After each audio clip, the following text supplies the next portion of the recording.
Notre association du personnel est très heureuse d'accueillir à nouveau Monsieur Henri Guillemin. Il y a 3 ans, il nous avait passionnés de l'affaire Dreyfus, une affaire qui a ébranlé la France au siècle dernier, et c'est aussi un des sujets qui a aussi ébranlé la France, je dirais même l'Europe.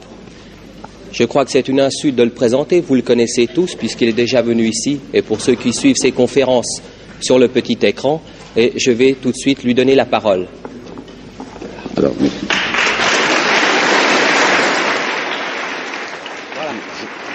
je me mets là-devant, alors Non, vous pouvez vous balader. Et puis ça alors, qu'est-ce que j'en fais de ça? Je le laisse comme ça? Oui, vous le laissez comme ça. Bon. Eh bien, l'image traditionnelle de Robespierre, vous la connaissez, enfin, telle que je l'avais apprise moi-même dans les livres de Louis Madelin, qui faisait autorité quand j'étais étudiant. L'image d'un incorruptible, c'est entendu, mais en même temps une espèce de pion âcre, enfin, un fanatique glacé, une espèce de cuistre guillotineur, si vous voulez. Alors immédiatement, on opposait le visage de Danton en vous disant, oui, bien Danton est beaucoup moins incorruptible, mais Danton, c'est tout de même l'homme de l'audace, encore de l'audace, c'est un homme duquel sortait une chaleur humaine, tandis que ce petit monsieur propre mais aux mains sanglantes, quelle horreur.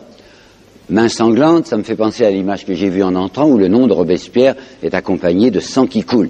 Alors, est-ce exactement comme ça qu'il faut le voir? J'en suis pas sûr, et je peux vous dire que depuis un certain nombre d'années, cette ancienne image s'est déjà pas mal modifiée.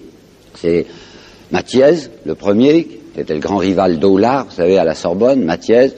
Après lui, monsieur Soboul, qui a le même prénom, Albert Soboul. Jean Massin, qui a fait un très bon Robespierre. Et puis tout récemment, enfin il y a 2 ans je crois, monsieur Max Gallo, qui a aussi rapporté un Robespierre dont la physionomie est modifiée par rapport à l'image traditionnelle. Eh bien, je vais tenter de vous présenter Robespierre tel que je le vois. Alors pour ça, il faudrait regarder ce que c'est que le mouvement de 89 pour voir l'insertion de Robespierre.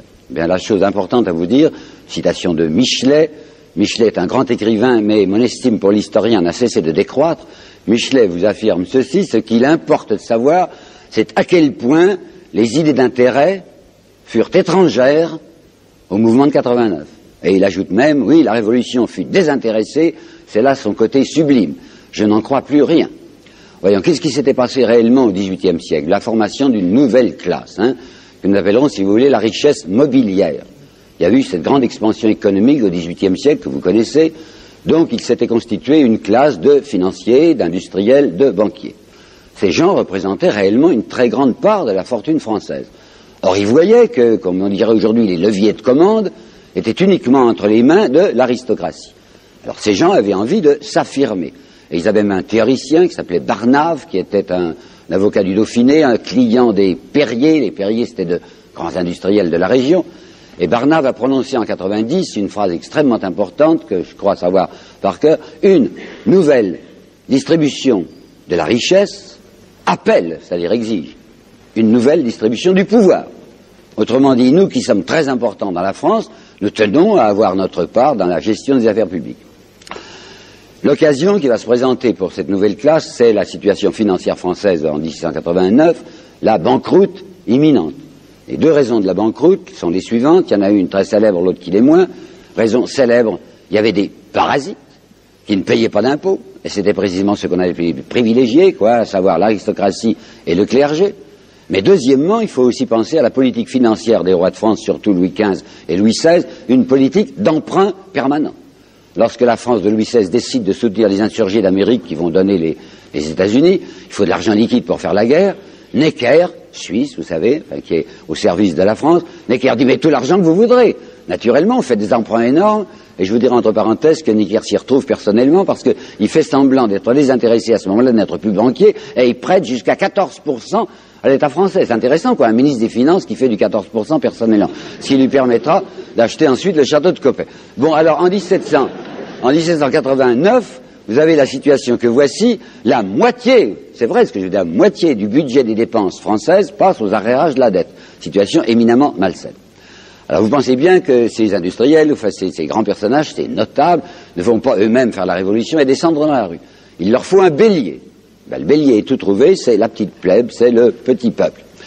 Si vous lisez un livre divertissant, et qui ne voudrait pas l'être, mais qui l'est tout à fait, un livre de M. Gaxot, de l'Académie française, sur la Révolution française, vous y lirez cette phrase surprenante. En somme, en 1789, l'ensemble était cossu. Je vous assure que c'est merveilleux de penser. L'ensemble était cossu. Alors vous voyez, quand on passe à des choses sérieuses, quelqu'un qui, Dieu sait, n'est pas un communiste, j'ai nommé M. Edgar Faure, qui a fait un très bon livre sur la chute de Turgot, et qui a cette phrase très importante, et d'un homme qui sait de quoi il parle. C'est vrai, la richesse française, la richesse nationale française s'était beaucoup accrue au XVIIIe siècle, et cela, écrivait Edgar Faure, avait abouti à faire les pauvres plus pauvres. Monsieur Godchaux, encore aujourd'hui, je crois, doyen de la faculté des lettres de Toulouse, et qui a fait, dans une collection importante qui s'appelle les 30 journées qui ont fait la France, qui a fait le 14 juillet, nous apporte, lui, des chiffres. Alors, je vais vous donner quelques-uns de ces chiffres. Le travailleur, à ce moment-là, c'est quoi? C'est le travailleur des champs, surtout les journaliers. Mais il y a aussi plus de travailleurs des villes que l'on imagine. Il y a déjà des concentrations industrielles.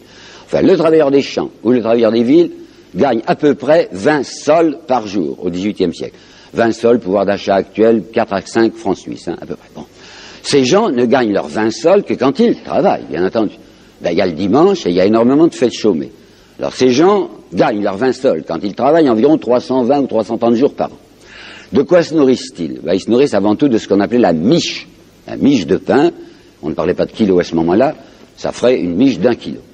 Cette miche de pain coûtait 40 centimes, 40 sols, mais en fait disons 40 centimes, en 1750.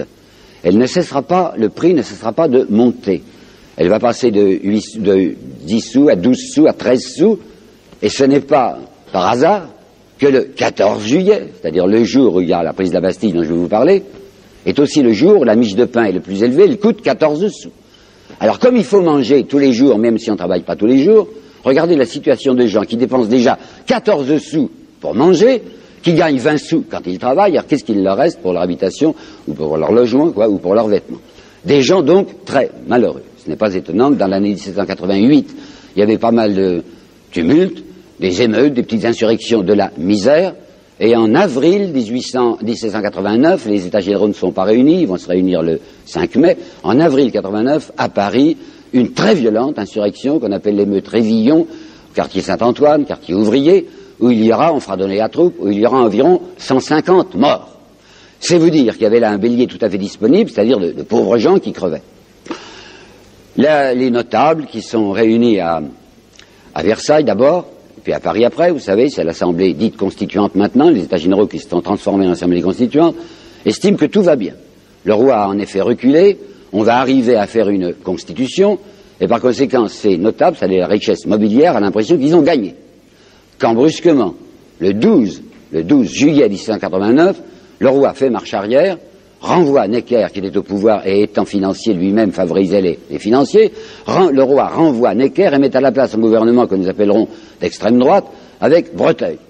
Situation dramatique, cette fois la bourgeoisie parisienne, la grosse bourgeoisie, la bourgeoisie d'affaires parisienne, décide de se lancer, pas elle-même bien entendu, mais de lancer le peuple contre la Bastille, qui était le symbole même de l'autocratie. On va armer le peuple, c'est très redoutable, et c'est dans la journée du 13 juillet 1789 qu'on va ouvrir les Invalides, où il y avait 30 000 fusils, des canons, de la poudre, et on va distribuer des armes aux pauvres gens. On notera par exemple que 2 Suisses, très importants, le banquier Pergaud et un autre banquier genevois qui s'appelle Delesser, Pergaud c'est un Neuchâtelois, sont là parmi les gens les plus incandescents, qui ont ramassé des fusils et qui les distribuent aux gens qui passent devant chez eux. Vous avez Boscari, qui est un agent de change et un futur membre de l'Assemblée législative, agent de change, qui lui aussi va pas se battre, c'est pas convenable, mais distribue des fusils. Alors ça y est, le 14 juillet, le roi a reculé, on a rappelé Necker, on a gagné. Attention, on a gagné avec un grand risque, on a armé la plèbe. Qu'est-ce qu'elle va faire de ces fusils? Alors il faut lui reprendre ces fusils. Et on a trouvé un truc admirable, en effet, qui va réussir tout de suite. On avait distribué gratuitement ces fusils à la petite plèbe. On va les lui racheter pour 40 sous. Alors la plupart des fusils reviennent, vous comprenez, les gens qui avaient touché un fusil pour rien, et on leur dit si vous rendez le fusil, vous avez 40 sous, ils rendent leur fusil aux 3 quarts. Mais comme on a peur que ça leur ait donné de mauvaises idées, on va constituer tout de suite, dès le 15 juillet, ce que l'on appelle d'abord une milice bourgeoise, puis le mot paraît tout de même trop nu, on appellera ça une garde nationale, et la garde nationale sera une armée supplétive pour faire tenir tranquille les pauvres. Et cette garde nationale se crée à Paris et se crée aussi en province. Maintenant, comme l'affaire est gagnée, on va faire une constitution. On a annoncé que tous les Français devenaient des citoyens, mais l'abbé Sieyès fait admettre une constitution qui divise les Français en 2 classes. Il y a ceux qui payent des impôts et ceux qui n'en payent pas. On appellera tout le monde citoyen pour rire, mais il y aura les citoyens actifs et les citoyens passifs. Ça, c'est un chef-d'œuvre d'humour noir d'appeler citoyen passif, puisque le passif, c'est celui qui n'a pas le droit de vote.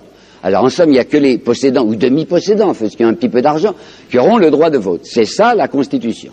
En plus, loi Le Chapelier de mai 1693, à savoir, interdiction est faite sous peine de prison aux ouvriers, aux salariés, comme on disait déjà, de se coaliser pour, je cite, pour enchérir leur travail. Défense de se coaliser pour enchérir leur travail, c'est-à-dire interdiction est faite aux salariés, aux prolétaires, quoi, de défendre leurs intérêts.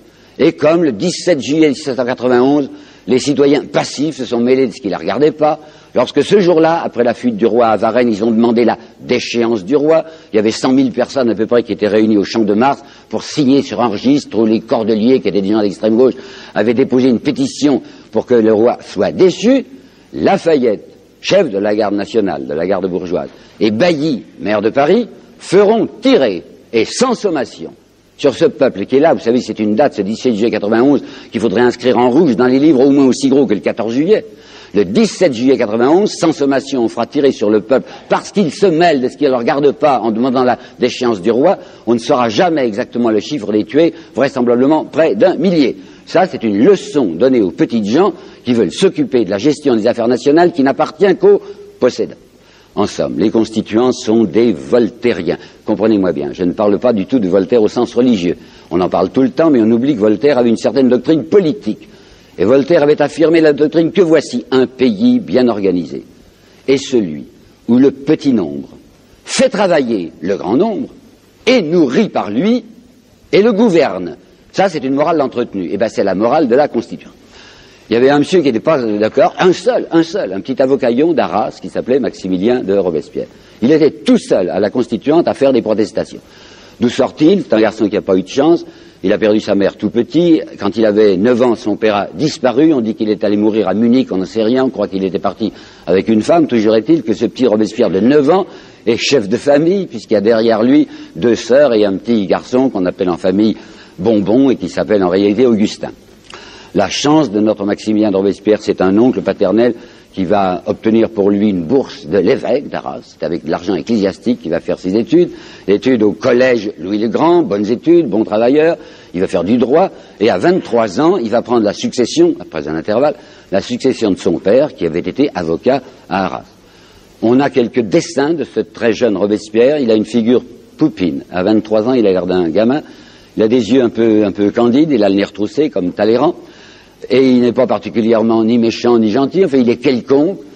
C'est un garçon qui n'est pas insociable, qui va dans les bals, qui tourne le madrigal comme tout le monde, mais on se moque un peu de lui parce qu'il a une passion, il parle tout le temps de Jean-Jacques Rousseau.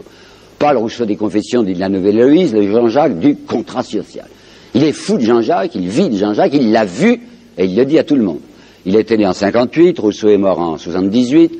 En 78, Robespierre était encore étudiant à Paris.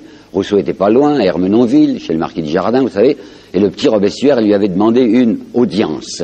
Eh bien, Jean-Jacques Rousseau avait accepté de voir ce garçon. Je pense pas qu'il avait tenu des propos sublimes, mais en fait, il avait parlé. Alors Robespierre disait, j'ai vu Jean-Jacques Rousseau. Bon, les gens souriaient un peu. Mais les gens souriront moins lorsqu'ils verront un certain tract, comme nous disons aujourd'hui, que Robespierre avait répandu à la fin de l'année 88, lorsqu'il était candidat aux États généraux, candidat du tiers-État. Je vais vous lire, ce texte est tout court, là, la phrase essentielle, je vais vous lire lentement. C'est du Robespierre 1688.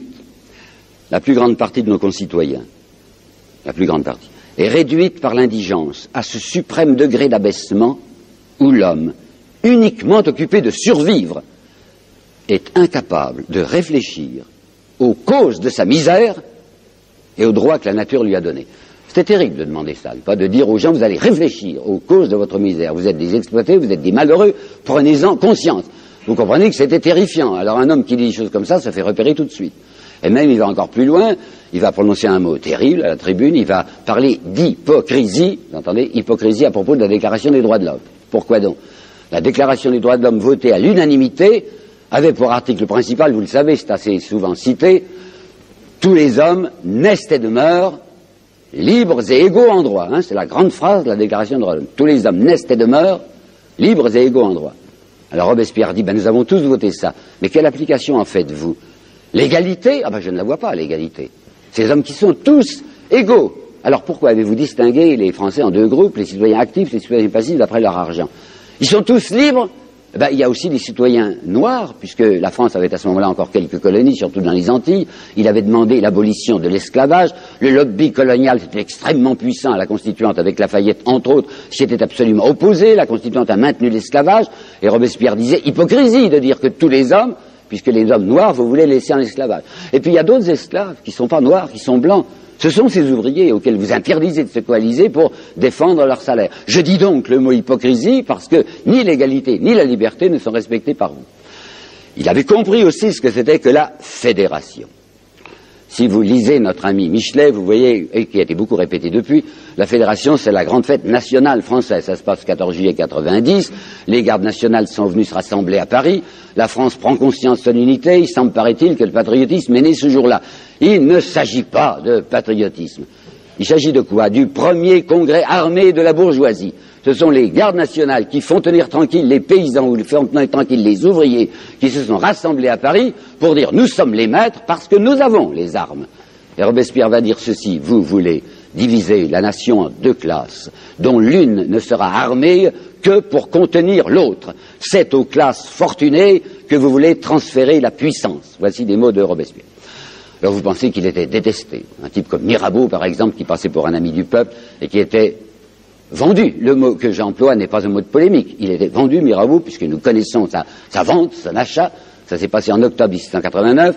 Il avait toutes sortes de dettes, comme vous savez, et le roi lui avait remis ce jour-là, en octobre 89, 200 000 francs cash, ce qui ferait 1 million de francs suisses aujourd'hui, cash, hein, et 6 000 francs par mois, c'est-à-dire 24 000 francs à peu près, c'est pas mal, enfin 24 000 francs par mois, pour continuer à pousser ses coups de gueule et faire croire qu'il était à gauche, mais toujours voter pour la conservation des intérêts. Bon, alors Mirabeau détestait Robespierre, l'avait repéré comme extrêmement dangereux, et comme Mirabeau était très intelligent et qu'il avait sens du pittoresque, il avait trouvé une phrase comique, mais pas mauvaise, sur Robespierre, qui répétait beaucoup.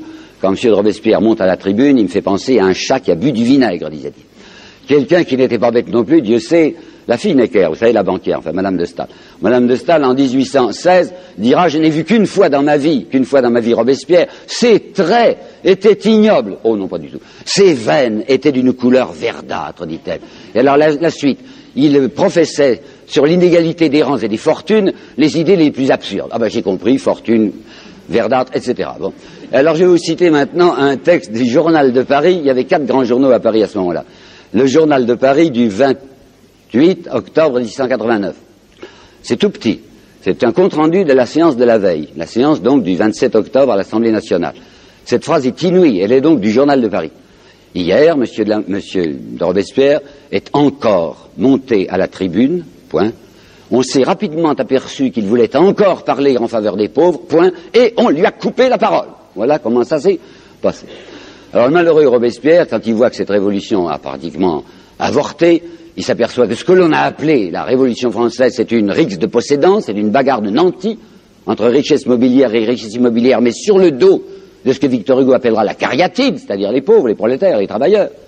Lui, il dit Robespierre, cette révolution est ratée, espérons qu'elle va reprendre sous une autre forme, et il propose une mesure suicidaire à ses collègues les députés. Il leur dit, nous devrions décider qu'on ne va pas se présenter à la législative. Vous savez, la Constitution prévoyait qu'il y avait une chambre, qui s'appelait l'Assemblée législative, on allait les lire à la fin de l'année 91, Robespierre, espérant que le changement d'un personnel politique amènerait peut-être au pouvoir des gens plus soucieux d'équité, dit, nous tous qui sommes là, on ne se représentera pas aux élections, on laissera des jeunes gens venir. Comme il fait cette proposition et qui dit, moi je ne me présenterai pas, les autres n'osent pas dire non, alors il est entendu qu'aucun membre de l'Assemblée constituante ne pourra faire partie de la législative. Oui, mais enfin, avec ces élections qui sont censitaires, puisque seuls les possédants votent, qu'est-ce que ça va donner? Eh bien, ça va donner une chambre de notables, une chambre de grands possédants. La législative est immédiatement dirigée par un groupe de têtes, on s'aperçoit que ce sont les meneurs, enfin les types particulièrement remarquables, qu'on va appeler les Girondins. Pourquoi Girondins? Parce qu'au départ, c'était un noyau de députés de la Gironde. Vous savez, il y avait Vergniaud, qui était une espèce de playboy gascon, qui avait beaucoup de succès féminin à Paris, très beau du reste, un admirable garçon. Il y avait un autre bordelais qui s'appelait Gadet, qui était pas mal, lui, seulement il parlait du nez, alors on appelait un canard. Alors il y avait Gadet, et puis il y avait Jean Sonnet. Alors il y avait donc 3 Bordelais d'abord, et puis à côté, il y avait des gens qu'on va appeler Girondiens, bien qu'ils ne fussent pas de la Gironde, parce qu'ils pensaient comme eux. Il y avait le parfumeur Isnard, qui était du Var, il y avait Barbarou, qui n'avait pas de barbe, qui était marseillais, il y avait celui qu'on appelait, je sais pourquoi, le vieux Roland, il avait 57 ans, moi je le trouve tout jeune, et puis il y avait le marquis de Condorcet, il tenait beaucoup à se faire appeler marquis, il disait toujours qu'il était un ami personnel, c'était vrai, de d'Alembert, disons si vous voulez que c'était l'encyclopédiste de service à la législative. Alors ça, c'est les Girondins. Qu'est-ce qu'ils vont faire, les Girondins, qui conduisent la politique française, c'est vrai. Et la législative est élue pour 2 ans. Ben, elle ne fera pas ces 2 ans. Elle est élue à l'automne 91, et elle va tomber le 10 août 92, dans les circonstances que vous savez, mais que je vais vous rappeler. Alors, qu'est-ce qu'ils vont faire, ces Girondins qui conduisent tout? Ils vont faire une seule chose. Ils vont déclarer la guerre à l'Autriche et à la Prusse.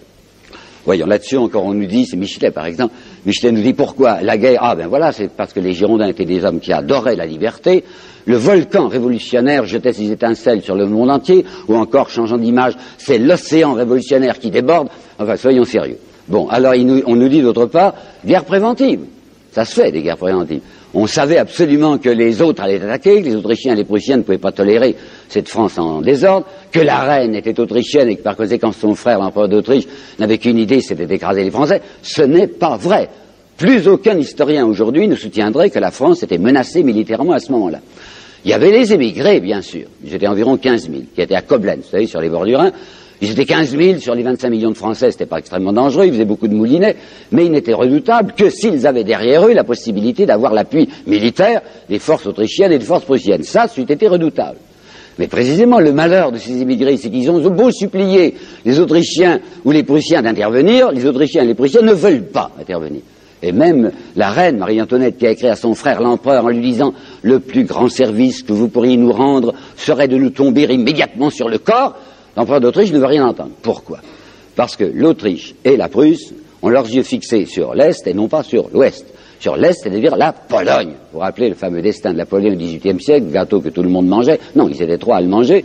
Il y avait eu déjà 2 mangements, si je puis dire, et l'Autriche et la Prusse regardaient avec inquiétude du côté de Catherine II, dont les dents étaient très longues, en se disant si on n'intervient pas, elle va tout manger. Alors il faut qu'on garde nos soldats pour une intervention militaire en Pologne. Après, on verra du côté de la France. Donc, rien à faire, ils ne veulent pas s'engager. Tout ce que les émigrés ont obtenu de la Prusse et de l'Autriche, c'est la déclaration de Pillnitz, vous trouvez ça dans tous les livres, déclaration purement platonique, en disant, oui, le moment venu, si notre unité se constitue, si l'Angleterre, qui avait bien envie de rester neutre, accepte aussi, alors on pourrait envisager plus tard, pour ça, une intervention militaire sur la France. Il n'y a pas de danger militaire. Alors, pourquoi est-ce que les Girondins vont faire la guerre? Ben, c'est très intéressant et beaucoup d'histoires ne le disent pas encore. Ils vont faire la guerre pour avoir de l'argent. Pourquoi? La banqueroute dont je vous ai parlé tout à l'heure, comment est-ce qu'on l'avait conjurée? Vous vous rappelez, à l'automne 1789, la France décide de mettre la main sur les biens du clergé. Et je n'y vois aucun inconvénient, étant donné que l'Église avait 3,5 milliards de biens, ce qui était un peu excessif. Alors comme la situation française était pénible, ben, on prenait l'argent du clergé. Alors on ne pouvait pas jeter immédiatement sur le marché ces 3,5 milliards de biens, et on avait fait pour la première fois, vous le savez bien, des papiers-monnaies, qu'on appelait assignats. Et les assignats étaient gagés par cette fortune ecclésiastique, devenue fortune nationale. Ça s'était passé à l'automne 89, et nous en sommes maintenant à l'automne 91. Et bien la planche d'assignats a déjà tellement bien tourné qu'il y a 1 milliard 900 millions d'assignats en circulation. Et l'assignat commence à perdre sa valeur. C'est-à-dire qu'en 91, si vous arrivez dans une banque avec un assignat de 100 francs et que vous demandez 100 francs or, on vous donne 80 francs. L'assignat a déjà perdu du 20%. Si on continue, il n'y a pas de raison pour que ça s'arrête, si on continue à faire tourner la planche d'assignats comme ça, dans 6 mois, il n'y a plus de gage. Par conséquent, c'est la monnaie qui tombe. Il faut faire de l'argent. Ben, on ne peut plus en trouver du côté du Curon à tout prix. Mais heureusement, il y a les Rhénans à côté de la France, il y a les Belges qui ont pas mal d'argent, eh bien on va les prendre le bien d'autrui. C'est exactement ça. La guerre des Girondins, c'est une guerre de rapine. Et il ne faut pas que je me mette à affirmer des choses aussi affreuses sans apporter immédiatement des preuves. Alors je vais vous les donner, les preuves. 14 décembre 1791, nouveau ministre de la guerre, il s'appelle Narbonne, il est très bien avec les Girondins. Narbonne, c'est l'amant numéro X de Madame de Staël, elle trouvait plus drôle de faire l'amour avec un ministre, elle l'avait fait ministre de la guerre.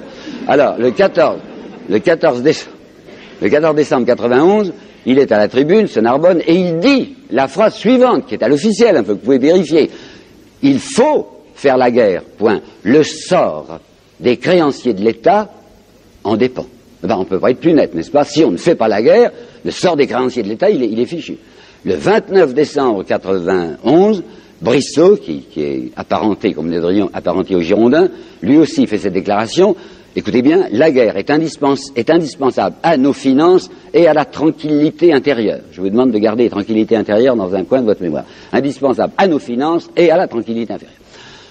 Alors, il y a toujours ce gêneur, en fait, qui est toujours là pour empêcher de danser en haut, c'est Robespierre, qui va encore faire une protestation pendant 1 mois et demi. Il n'est plus député, puisque c'est la législative, mais il a sa tribune des Jacobins. Et décembre 91, janvier 92, Robespierre fait une charge permanente et à fond contre l'idée de la guerre. Et qu'est-ce qu'il dit? Son premier argument, c'est si vous voulez faire cette guerre d'agression, vous reniez. Pourquoi reniement?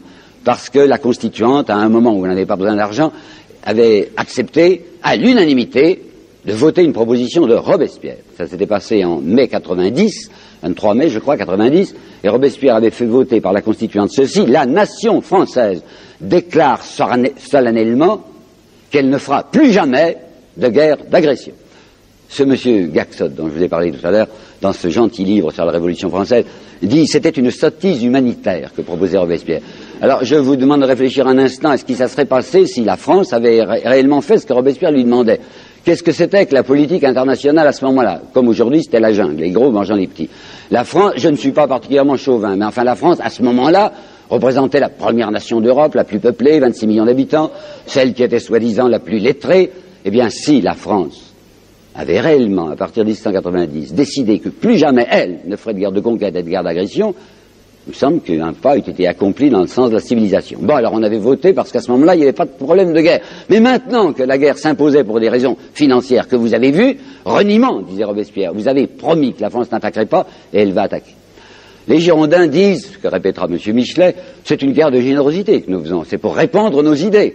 Et Robespierre disait, mais parfait, mais envoyez donc des émissaires partout, mais n'envoyez pas des soldats, parce que personne n'aime les missionnaires armés, dit-il. Et les soldats qui vont arriver avec l'idée de la liberté, soi-disant au bout de leur baïonnette, on sait très bien ce qu'ils font, les soldats. Ils vont tuer d'abord, c'est leur métier, ils vont piller, ils vont violer. C'est la meilleure façon de faire détester nos idées. Troisièmement, disait Robespierre, voyons, avec quoi voulez-vous faire la guerre? On ne fait pas la guerre avec une armée sans cadre. Et il n'y a plus de cadre. Quand tout à l'heure je vous parlais des immigrés, qui étaient 15 000, c'était quoi les immigrés? C'était presque tous des officiers. Alors je vais vous donner un chiffre encore. C'était sur Bonaparte que j'ai découvert ça. Bonaparte était à ce moment-là lieutenant au 4e régiment d'artillerie, et j'ai vu dans la correspondance de Bonaparte, je vais lentement, hein, j'ai vu dans la correspondance de Bonaparte qu'en janvier 91, il y avait au 4e régiment d'artillerie 80 officiers. Janvier, 80 officiers. En novembre 91, il y a 14 officiers. Il en reste 14 sur les 80. Ben, ce qui se passait au 4e régiment d'artillerie devait se passer dans les tas de régiments. La plupart des émigrés avaient émigré, des officiers avaient émigré, donc pas de cadre. Alors Robespierre dit, vous faites la guerre dans des conditions telles que le désastre est infaillible. Et il ajoute, se rappelant ce qu'il avait vu le 17 juillet 91, quand Lafayette avait fait tirer sur le peuple, il dit, faites attention, vous avez réparti les forces françaises en 3 groupes. Il y a l'armée Rochambeau, il y a l'armée Lafayette, l'armée Luckner. Si jamais l'armée Lafayette remporte un succès, craignez que Lafayette ne transforme ses soldats en des prétoriens et ne revienne sur Paris à la tête de ses troupes pour nous imposer le gouvernement de son choix, qui serait la dictature militaire. Et dit Robespierre, il n'y a pas de pire despotisme que le despotisme militaire, ce qui n'était pas mal vu. Bon, alors maintenant, 4e remarque, il dit ce que vous proposez, c'est une guerre de diversion. Une guerre de diversion. Quoi donc? Le prix du pain avait bien baissé à la fin de l'année 89 et encore à 90, donc il n'y avait plus de problème social, les gens mangeaient à peu près. Mais voilà qu'en 91, le problème s'était de nouveau posé, soit que la récolte était déficitaire, soit que des gens aient accaparé les blés comme l'avait fait Necker, c'était une des origines de sa fortune. Necker accaparait le blé, disait il y a 10 aides, quand le prix était monté, il le remettait sur le marché à un prix supérieur. Toujours est-il que les gens ne mangeaient plus en 91. Alors de nouveau, agitation sociale. Boscari, dont je vous ai parlé tout à l'heure, l'agent de change, en février 92, arrive les yeux hors de la tête à la tribune, il est maintenant député de la législative, puisqu'il n'était pas député de la constituante, il était en même temps commerçant, l'agent de change. Bon, il avait un magasin d'épicier.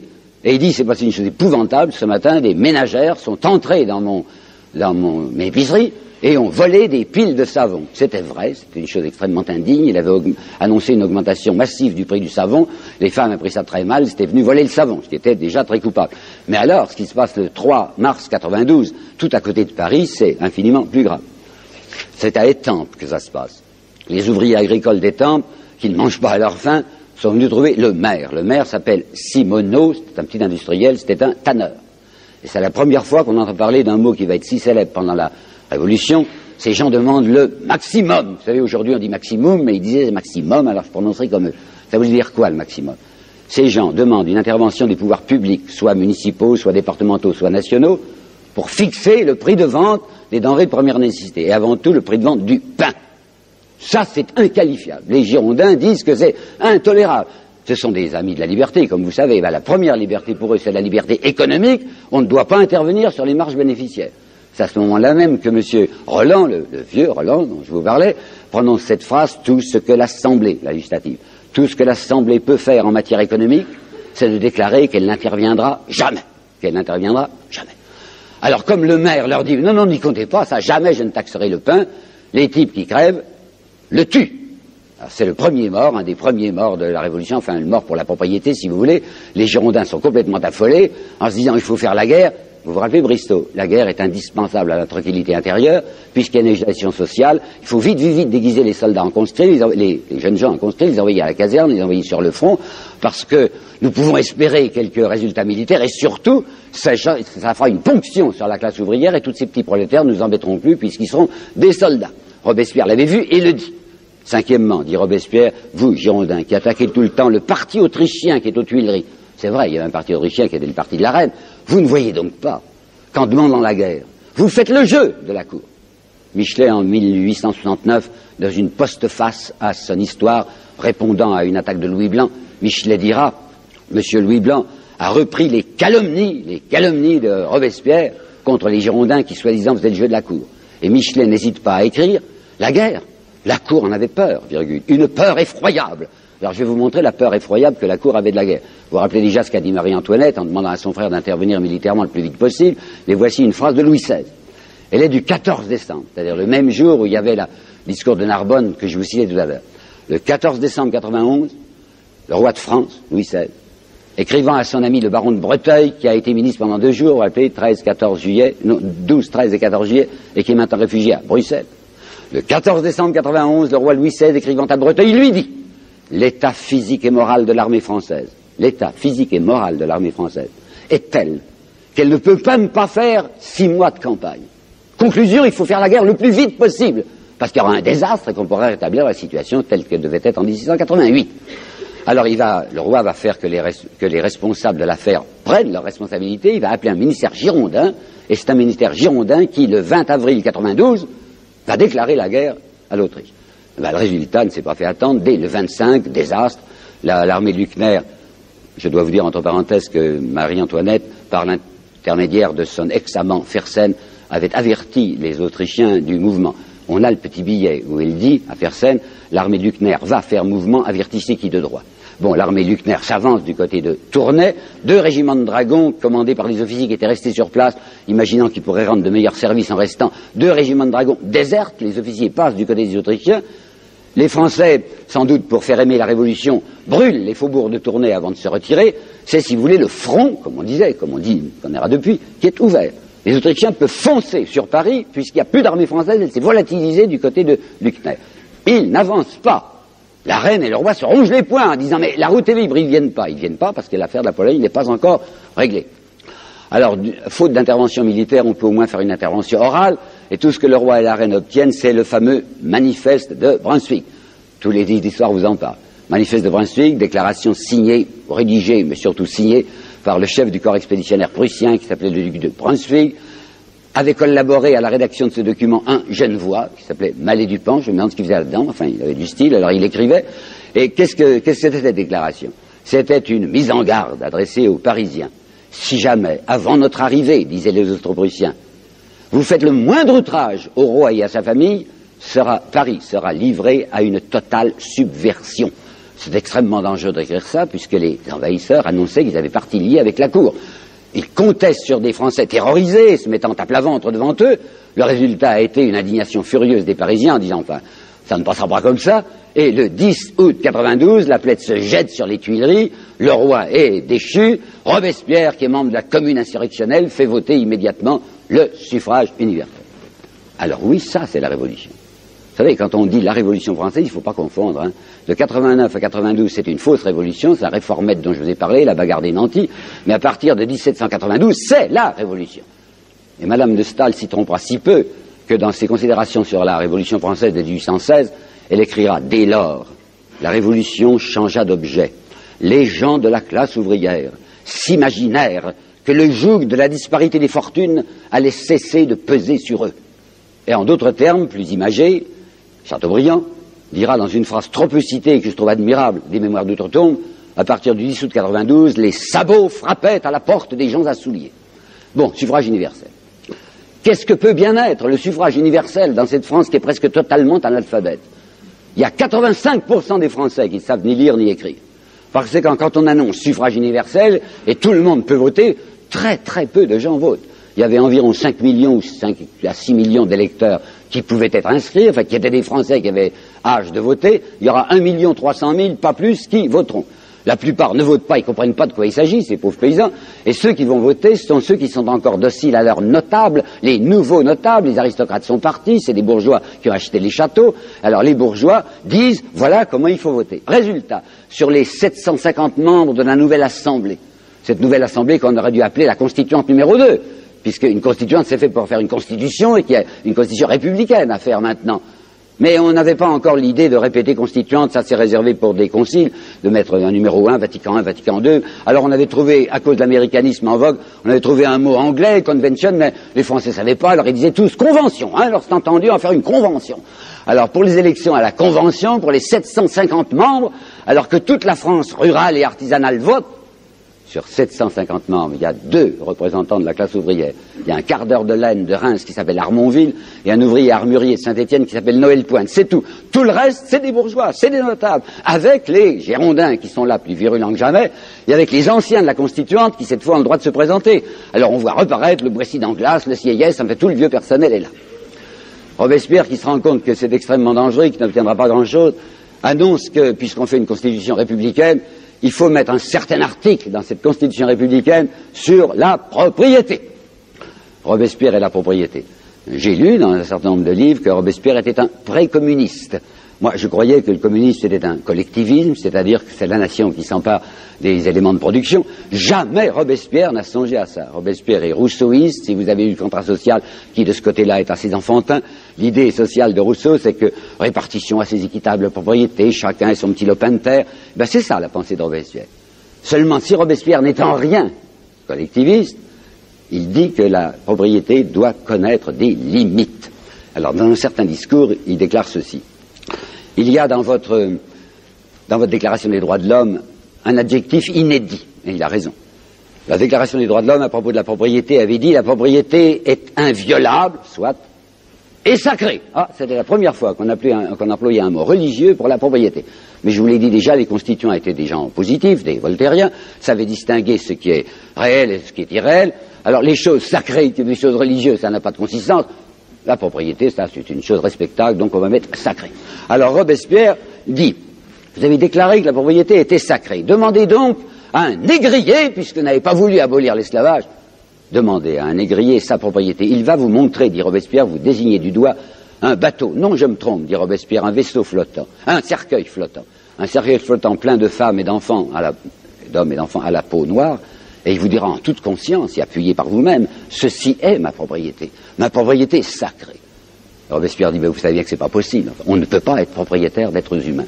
Donc vous voyez qu'il y a une limite à la propriété. Et de même que la limite de la liberté, c'est la liberté d'autrui, de même la limite de la propriété, c'est la vie ou la dignité d'autrui. Je demande donc que la Constitution républicaine marque telle limite au droit de propriété. Hurlement, vocifération. Immédiatement, Barrère propose peine de mort pour, les Girondins aimaient beaucoup jongler avec ce mot, peine de mort pour quiconque proposera une loi attentatrice à la propriété individuelle ou commerciale. Ça, il ne vivait pas, ou commerciale. Et puis, comme on arrive à l'anniversaire de la mort de Simoneau, vous savez, le pauvre tanneur qui s'était fait liquider l'année précédente, les Girondins organisent une grande fête qu'on va appeler la fête des lois. Fête des lois ou fête des morts, enfin en l'honneur du martyr de la propriété. Et pour ce jour-là, les Girondins ont fait modifier les custons républicains, qui, depuis septembre 92, étaient liberté, égalité, fraternité. Fraternité, c'est un mot de trop, et les Girondins mettront sur les écussons, ce jour-là, liberté, égalité, propriété. Et à partir du mois de mai 1793, c'est une offensive, suivez-moi bien, c'est une offensive des Girondins pour appeler la province à se lever contre Paris. Pourquoi? Parce que Robespierre est député de Paris. Parce que dans les élections pour la Convention, si les élections ont été parfaites, de notables très assoupis à travers toute la France, la députation parisienne est entièrement, comme nous dirions aujourd'hui, d'extrême gauche. Il y a là Robespierre, il y a là Marat, il y a Danton, dont je vous parlais tout à l'heure, enfin des gens redoutables. C'est pourquoi les Girondins disent il faut appeler la province au secours de ce Paris qui est menacé. Et le 8 mai 1893, Vergniaud, montant à la tribune, jette son premier appel de guerre civile. Vergniaud dit « Habitants de la Gironde, levez-vous ! Il n'y a plus une minute à perdre, sous peine de voir les bases de la société se dissoudre. » Cambon, qui est à la fois député et industriel du Midi, Cambon fait à la tribune une déclaration parallèle. « Généreuse population du Midi, levez-vous !» Et ça va aboutir à la déclaration d'Isnard, le parfumeur girondin, du 23 mai, 23 ou 25, je crois que c'est plutôt 25 mai 93, où Isnard, à la tribune, va faire son petit Brunswick. Vous vous rappelez, Brunswick, le Prussien, avait dit si les Parisiens sont pas sages, Paris sera livré à une totale subversion. Et lui, Isnard, qui est cependant, je croyais, un Français, va dire si la population de Paris se mêle du moindre attentat à l'égard de la propriété, Paris sera détruit par les forces provinciales, puis comme il a le sens du pittoresque, et bientôt, dit-il, le voyageur des bords de la Seine se demandera si jamais une ville s'est élevée là. Alors Robespierre, qui a compris, le soir même aux Jacobins, dit c'est clair, la situation est maintenant entre les sans-culottes et les culottes dorées. J'appelle le peuple à l'insurrection. Et le 31 mai, la foule entoure la Convention, exigeant la disparition de 32 députés girondins. Michelet déchire ses vêtements en racontant ça, en disant c'est un attentat. C'est vrai, c'est parfaitement vrai. C'est extrêmement illégal. Ce sont les représentants de la nation n'a pas voté, elle aurait dû voter. Et c'est une toute petite partie de la plèbe parisienne qui se mêle de dire nous portons atteinte au suffrage universel et nous voulons l'exclusion de 32 députés. Lamartine, qui ne passe pas pour un esprit violent, Lamartine, dans son histoire des Girondins, dira oui, c'est vrai, c'était parfaitement illégal, mais il y a des morts, il y a des cas, il y a des heures où il n'est plus question de légalité ou d'illégalité, il y a des heures de vie ou de mort, a dit Lamartine. Or, le 31 mai 1793, la situation de la France était telle que si on n'avait pas agi contre les fauteurs de guerre civile, puisque les Girondins appelaient à la guerre civile, c'était non seulement la fin de la République, mais aussi la fin de la France, signé Lamartine. D'ailleurs, il y a des excités comme Hébert, vous savez, Hébert qui dirigeait le Père du Chêne, qui est un journal assez déshonorant, dont Jaurès, dans son histoire socialiste de la Révolution française, dira si la Révolution avait pu être déshonorée et l'eût été par Hébert, Hébert demandait du sang, il demandait qu'on tuât ces députés. Et c'est Robespierre, écoutons du reste, qui s'y sont absolument opposés en disant ah non, surtout pas une goutte de sang, je ne demande même pas qu'on les mette en prison. Robespierre disait nous les excluons, qui est déjà très raide, 32 députés qui sont exclus, on leur demandera simplement de donner leur parole d'honneur qu'ils ne quitteront pas leur maison, pour les aider à tenir leur parole d'honneur, mettre un gendarme dans la maison, mais enfin, ils seront là, chez eux, tranquillement chez eux. C'est vrai que Lamartine a raison, il faut que je vous rappelle, la situation de la France à ce moment-là, c'était une des pires que mon pays ait jamais connue.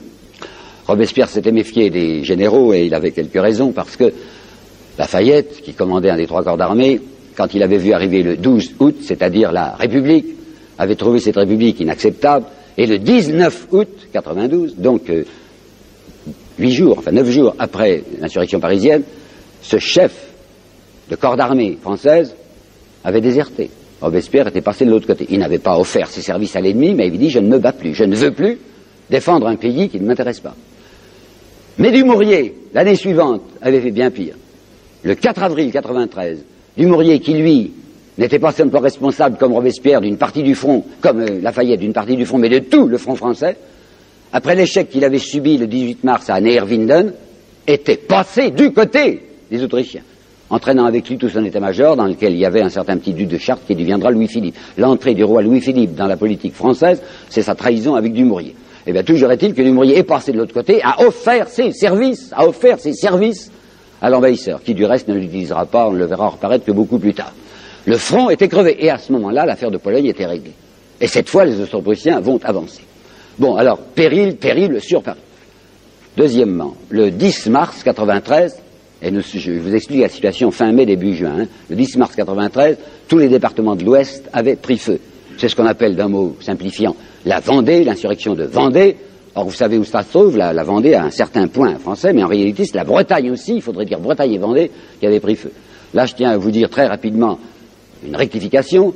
J'ai longtemps vécu sur l'idée que c'était une insurrection religieuse, que ces Vendéens et ces Bretons étaient des gens extrêmement catholiques, qu'ils ne pouvaient pas tolérer la politique anti-religieuse de la Convention, et qu'ils avaient pris feu. Et effectivement, ils vont constituer une armée qu'on appellera la Grande Armée catholique et royale.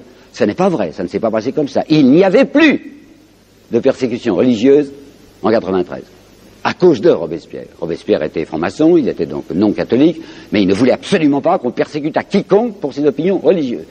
En revanche, en 90, 91, 92, il y avait eu de la persécution religieuse. Quand on avait décidé la constitution civile du clergé, et autant je vous ai dit tout à l'heure que je trouvais normal que la nation prenne les 3,5 milliards de biens du clergé, autant je trouve parfaitement anormal que des laïcs sans mandat décident une réforme de l'Église, ça ne les regarde pas. Il fallait au moins consulter le pape, ou au moins les fidèles, pas du tout, les constituants avaient dit ça se passera comme ça et comme ça. Alors il y avait la moitié du clergé français qui n'avait pas marché, on appelait ça les prêtres réfractaires, et je vous assure que les Girondins, qui étaient furieusement anti-religieux, avaient poussé avec violence à la persécution anti-religieuse. Est-ce que les Vendéens avaient bougé? Absolument pas. Et c'est maintenant qu'on ne persécute plus les prêtres que les Vendéens bougent. Pourquoi? Parce que je vous l'ai dit, c'est le 1er mars 93 que les Autrichiens ont enfoncé le front français.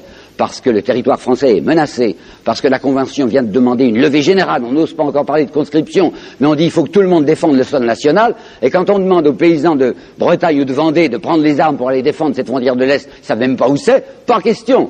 La Vendée et la Bretagne se peuplent d'objecteurs de conscience, des gens qui ne veulent pas marcher, qui ne veulent pas aller se battre. Toujours est-il, ces départements sont à feu et à sang.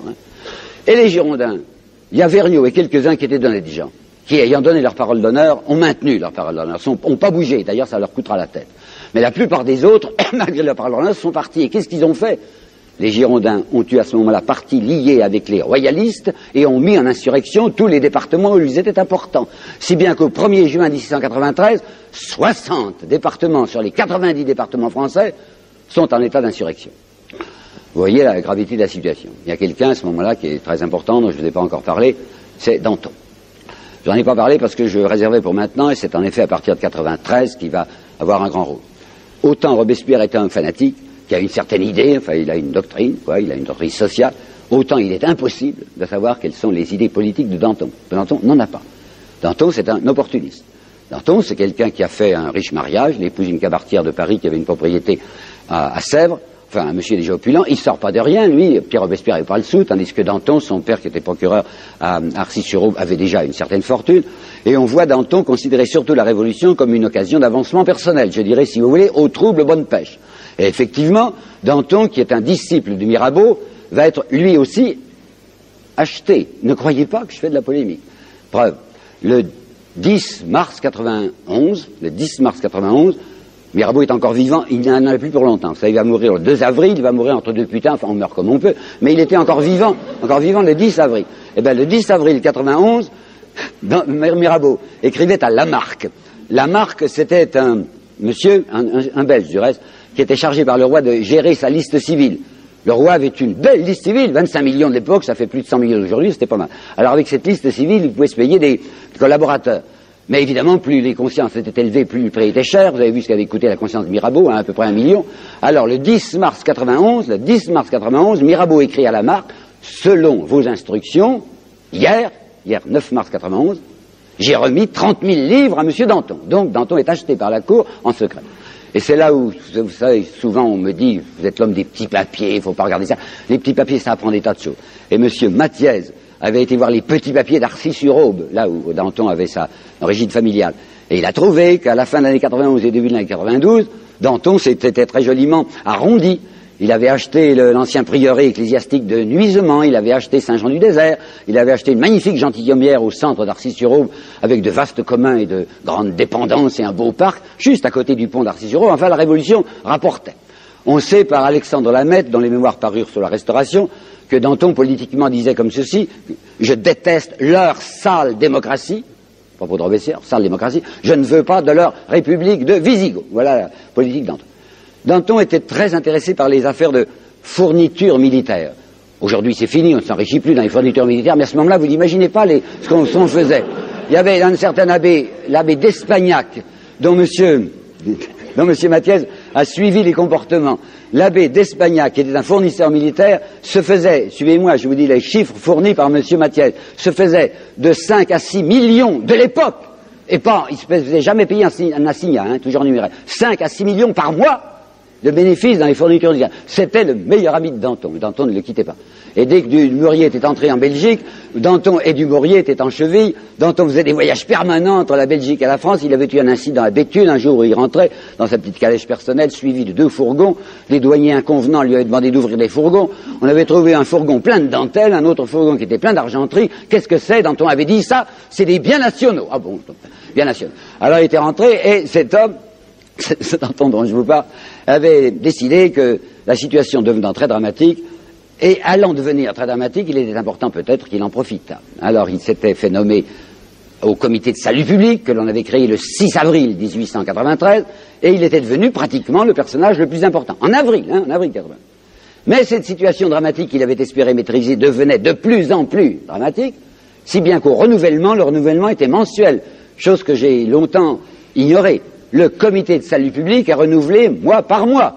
Quand on nous dit qu'il a une dictature, minute, et il a une dictature morale, mais il est perpétuellement contrôlé par la Convention, puisque tous les mois, il est ou reconduit ou changé. Le 10 juillet 93, il y a renouvellement du comité de salut public. La situation est devenue tellement tragique que Danton se dit, il faudrait peut-être mieux pour l'instant que je m'esquive, que je me place dans la coulisse. Il ne peut pas le dire ouvertement. Il a son idée derrière la tête et il explique à ses camarades, c'était un homme, vous savez, très jovial, qui tapait sur le ventre de tout le monde, qui les tutoyait, qui racontait beaucoup d'histoires graveleuses. Enfin, il avait une grande popularité et il venait de se remarier. Il avait perdu sa première femme, la Cabartière, en février 93. Il avait d'elle 2 enfants qu'il adorait, il aimait beaucoup ses gosses, il aimait beaucoup sa femme, il a trompé tout le temps, mais il l'aimait bien. Enfin, elle était morte en février 93, et Danton n'est pas quelqu'un qui peut supporter un long veuvage, si bien que veuf en février, il se remarie en juin, il la prend plus jeune, elle a 15 ans et demi, et il explique à ses camarades, il explique à ses amis de la Convention, jouissant de la popularité que vous lui connaissez, il dit, écoutez, tout de même, enfin, je viens de me marier, elle a 15 ans et demi, j'ai tas de choses à lui apprendre, vous allez me donner un petit congé. Alors tout le monde dit, mais oui, Danton, bien sûr, ça y est, il part, le 10 juillet 93, il n'est plus au pouvoir. Et Danton a dit, le seul qui soit digne de me remplacer, c'est Robespierre. C'est un beau cadeau à faire à Robespierre que de lui confier le pouvoir dans une situation pareille. Robespierre se dérobe. Il refuse d'entrer au comité de salut public. Il y a peut-être une raison de peur, oui, parce que la situation était trop dramatique, mais il y a une autre raison que je n'ai appris que dans le livre de Massin, qui est extrêmement éclairant, c'est la santé de Robespierre. Je crois, il me semble bien, que Robespierre devait être un tuberculeux.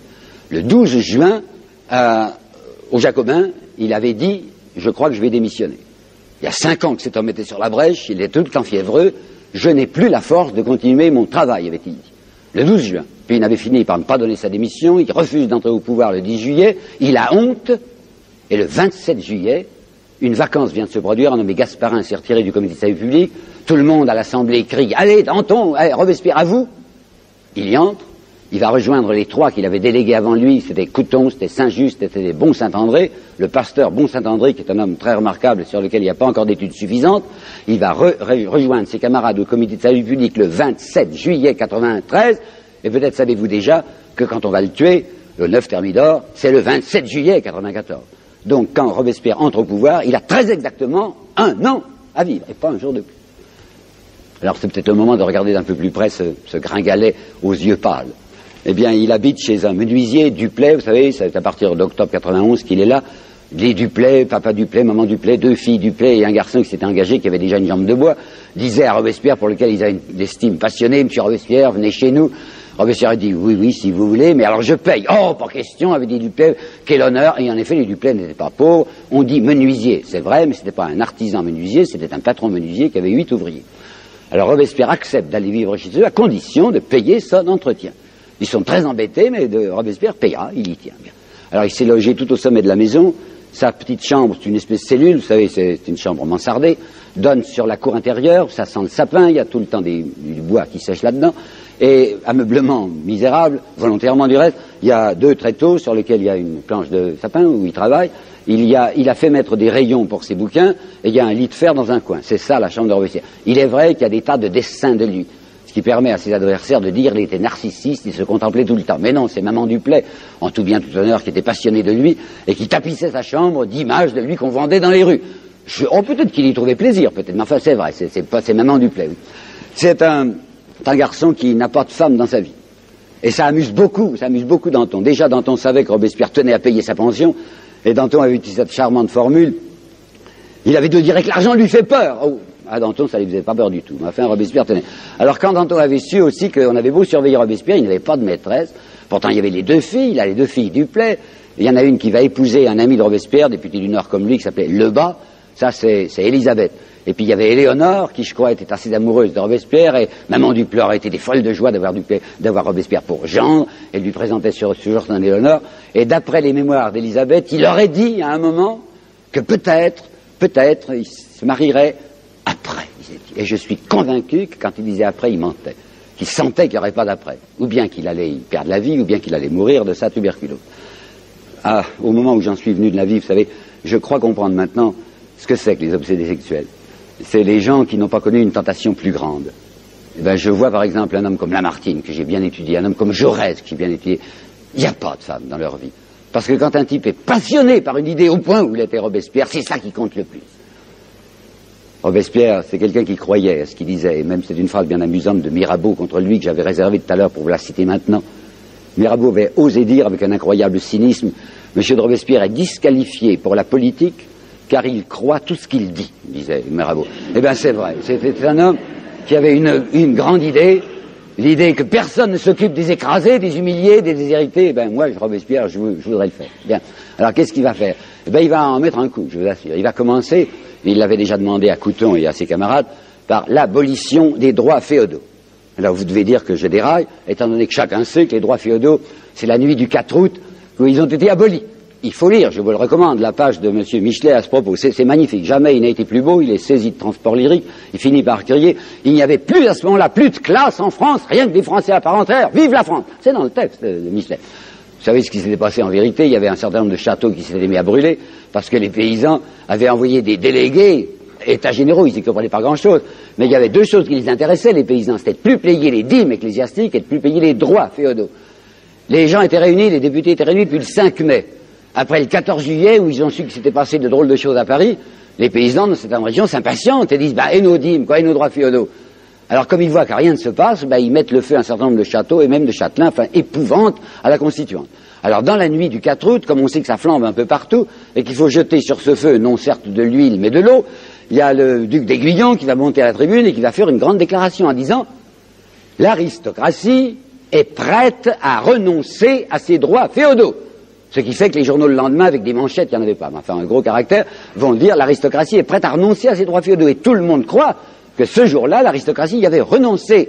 Mais il faut regarder le texte. Qu'est-ce qu'il avait dit, le duc d'Aiguillon et le duc de Noailles aussi, qui avait parlé ce jour-là? Il avait dit, nous sommes prêts à envisager de renoncer à nos droits féodaux si on nous les rachète au denier 30. Ce qui pour moi était du chinois. Le denier 30, ça voulait dire, si un paysan vient demain chez nous avec 30 annuités de droits féodaux, eh bien c'est fini, il ne paiera plus jamais. Vous voyez un paysan en France qui s'amenait avec 30 annuités de droits féodaux? C'était une énorme plaisanterie, mais ça avait fait croire aux paysans que les droits féodaux étaient supprimés, si bien que les châteaux ne brûlaient plus, enfin qu'une certaine tranquillité était venue. Mais les aristocrates continuaient, ou les successeurs des aristocrates, continuaient à demander leurs droits féodaux. Alors Robespierre, maintenant au pouvoir, dit abolition des droits féodaux. Plus de rachat, abolition. 1. 2. Il voudrait bien faire établir le maximum. Mais comment voulez-vous qu'on fasse établir le maximum par une chambre qui est remplie de grands possédants et de grands notables? Les Girondins, ils sont les plus importants. Et même maintenant, c'est plus les Girondins, mais c'est des gens qui pensent comme eux. Robespierre va uniquement obtenir quelque chose qui est déjà un petit point, à savoir peine de mort, peine de mort, contre les accapareurs de denrées de première nécessité. Quiconque accaparera du blé risque sa tête.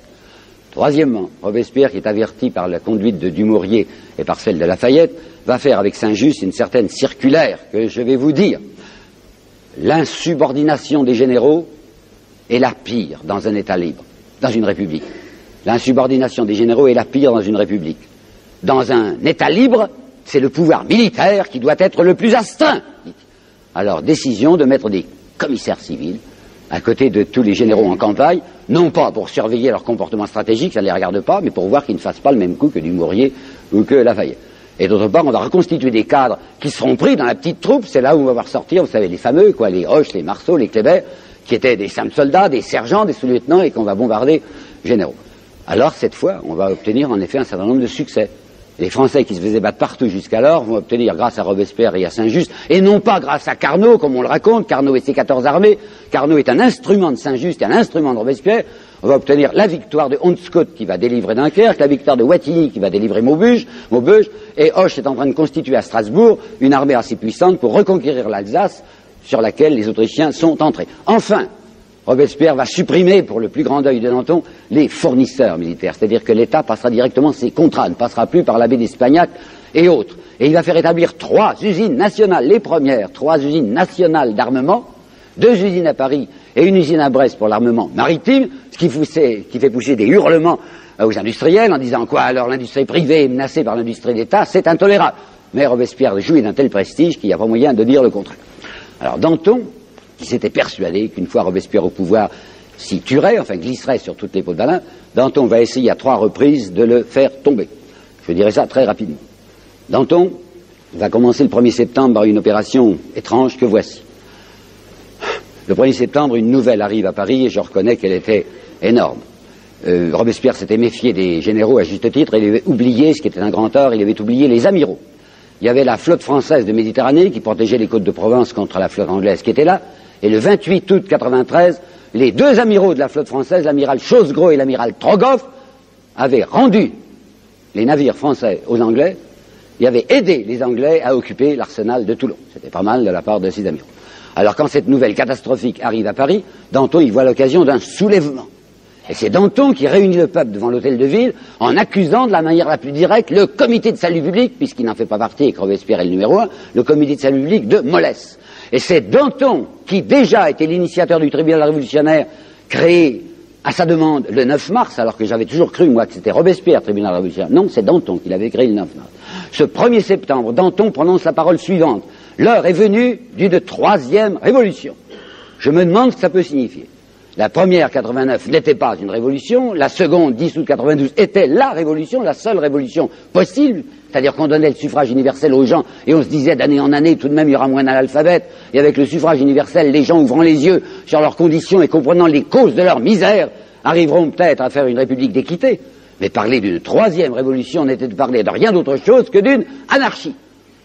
Il était soutenu, Danton, par un individu dont j'ai déjà prononcé le nom devant vous, Hébert, qui était un enragé, un furieux, qui gagnait du reste 30 000 livres par mois, 30 000 francs par mois avec son horrible journal, Le Père Duchesne. Mais Hébert va être contré par son adjoint qui s'appelle Chaumette. Hébert était le numéro 1 de la commune, Chaumette était le numéro 2, qui était un homme extrêmement estimable, qui vivait volontairement dans la pauvreté et qui va défendre Robespierre et qui va dire aux gens ne faites pas ça, ne vous jetez pas comme le demande Danton sur la Convention pour recommencer en 31 août. Le même Danton, ce 1er septembre, dit le tribunal révolutionnaire ne travaille pas assez. Il n'y a pas assez de têtes qui tombent. Je demande une tête par jour, dit Danton. Il faut mettre la terreur à l'ordre du jour. Ce n'est pas une phrase de Danton, c'est une phrase qu'il va répéter. C'est le curé constitutionnel de Chalon-sur-Saône, dont le nom m'échappe maintenant, curé constitutionnel de Chalon-sur-Saône, qui a dit il faut mettre la terreur à l'ordre du jour. Et Danton s'en est emparé. Grâce à Chaumette, il n'y aura pas d'insurrection, on ne va pas se jeter contre la Convention, mais les conventionnels auront tellement peur que Robespierre va obtenir d'eux le 9 septembre ce qui n'avait pas encore pu leur arracher, le vote du maximum. Le 9 septembre 93, grâce à la peur qu'ils ont eue, ils consentent à intervenir dans une affaire commerciale et à dire le pain ne se vendra pas au-delà de temps. Et comme une disposition légale n'est appliquée que si on surveille l'application, Robespierre fait créer une petite armée, 4000 hommes, qu'on appellera armée révolutionnaire, mais qui aura du canon avec elle, et ces 4000 hommes passeront leur temps à rôder dans Paris et autour de Paris pour voir si le maximum est appliqué.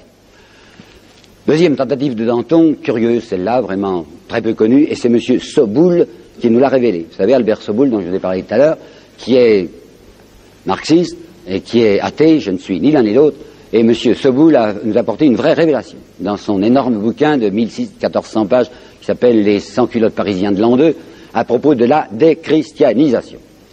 En octobre et novembre 93, il y a tout à coup, ce que je croyais moi être, une lame de fond dans le prolétariat parisien contre le christianisme. Pas contre le cléricalisme, c'est fini, il n'y a plus de cléricalisme. Mais maintenant, c'est vrai, on va voir des choses comme ceci, Notre-Dame de Paris fermée, transformée en temple de la raison, une persécution religieuse extrêmement violente. J'avais donc cru que ça sortait des profondeurs du peuple, une espèce de haine viscérale contre un christianisme menteur. Ce monsieur Soboul, marxiste et athée, qui a fait une énorme recherche parmi les procès-verbaux des assemblées populaires de Paris, des Cordeliers, des Jacobins, tous les petits groupes locaux des arrondissements, déclare: j'ai tout étudié, c'est un travail de bénédictin, vous savez. Dans aucun procès-verbal de réunion populaire, jamais, je n'ai vu qu'il fût question de déchristianisation. La déchristianisation est venue d'en haut, est venue d'un groupe de bourgeois, d'antonistes. Le premier qui a lancé l'idée, c'est Fabre d'Églantine. Fabre d'Églantine, qui est un escroc qu'on va bientôt arrêter, c'est lui qui a inventé, vous le savez, le calendrier révolutionnaire. C'est très beau. Mais alors comment se fait-il que la Convention vote d'enthousiasme et à l'unanimité le calendrier révolutionnaire? C'est bien clair, dit M. Soboul. Dans l'ancien calendrier grégorien, il y avait des dimanches où on se reposait tous les dimanches, tandis que maintenant on se reposera que tous les 10 jours. Alors le patronat est ravi, vous comprenez, les ouvriers travaillant 2 jours de plus, donc enthousiasme pour le calendrier révolutionnaire. Quand le pauvre évêque constitutionnel de Paris, qui s'appelait Gobel, va se voir menacé, sommé de démissionner et de dire le lendemain, 8 novembre, à la Convention, j'ai menti toute ma vie, j'y croyais pas, tout ça c'est des blagues, qui c'est qui lui demande de se désavouer? C'est Léonard Bourdon, député d'antoniste de l'Oise, et c'est Anacharsis Clotz, qui était un banquier prussien multimillionnaire. Qui c'est qui va représenter la déesse de la raison à l'église de Notre-Dame de Paris? J'avais toujours cru que c'était une prostituée. Pas du tout, c'était une femme de très bonne compagnie, c'est Madame Montmoreau, femme d'un imprimeur très riche de Paris et lui aussi d'antoniste. Donc, l'opération de la déchristianisation est une tentative faite par Danton, poussée par Danton, pour mettre Robespierre dans une situation difficile. On savait que Robespierre était un homme qui croyait en Dieu. Comme il croyait en Dieu, Danton avait dit de lui, il habite une jésuitière, la jésuitière des Duplay, vous vous rendez compte, hein. Alors, évidemment, Robespierre va protester. Il va dire, non, il ne faut pas faire cette persécution. On pourra donc le dénoncer comme un ami de la réaction. Mais c'est que le petit peuple ne marche pas. On trouve facilement, vous savez, de la canaille pour casser les têtes des saints aux églises, on les paye un petit peu, puis ça y est. Mais l'ensemble de la population parisienne ne marche pas, au point que le Journal de Paris, dont je vous ai cité une phrase tout à l'heure, vous savez, Robespierre montait à la tribune, lui a coupé la parole, le Journal de Paris, voyant que ça ne prend pas, cette déchristianisation, va écrire avec irritation la phrase que voici. Alors quoi? Les hommes du 10 août veulent aller à la messe? Oh non, ils ne voulaient pas aller à la messe, mais ils ne voulaient pas qu'on se bâtit là-dessus. Alors quand on voit que ça ne marche pas, c'est lui-même qui monte à la tribune après un congé qu'il avait pris et qui dit « Je demande l'arrêt de ces mascarades anti-religieuses ». Deuxième tentative, ratée. Troisième tentative, Danton va faire une volte-face complète. Le 5 décembre de cette année 93, ce même Danton qui au mois de septembre demandait une tête par jour, le voilà qui fait l'humanitariste et qui à la tribune de la Convention dit « Je demande l'économie du sang des hommes ». Et le 5 décembre, lançant son petit ami Camille Desmoulins avec son journal Le Vieux Cordelier dans une entreprise périlleuse, il fait demander l'élargissement des suspects, ouverture des prisons. Il y avait 200 000 suspects à ce moment-là en prison. C'était probablement trop. J'ai vu d'assez près la résistance, la résistance et la libération en France.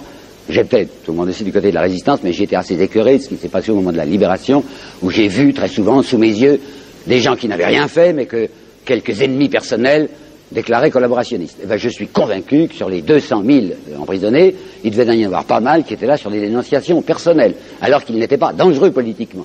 Au point que Robespierre, en novembre, avait dit qu'il faut faire absolument un triage parmi ces 200 000. Il faut les regarder un par un et élargir tous ceux contre lesquels il n'y a rien.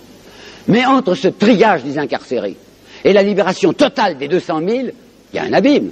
Parce que sur ces 200 000, mettons qu'il y en avait la moitié qui étaient des agents royalistes ou des Girondins, c'était immédiatement remettre en circulation des gens qui allaient ruiner la République. Vous voyez la situation terrible devant laquelle se trouvait Robespierre.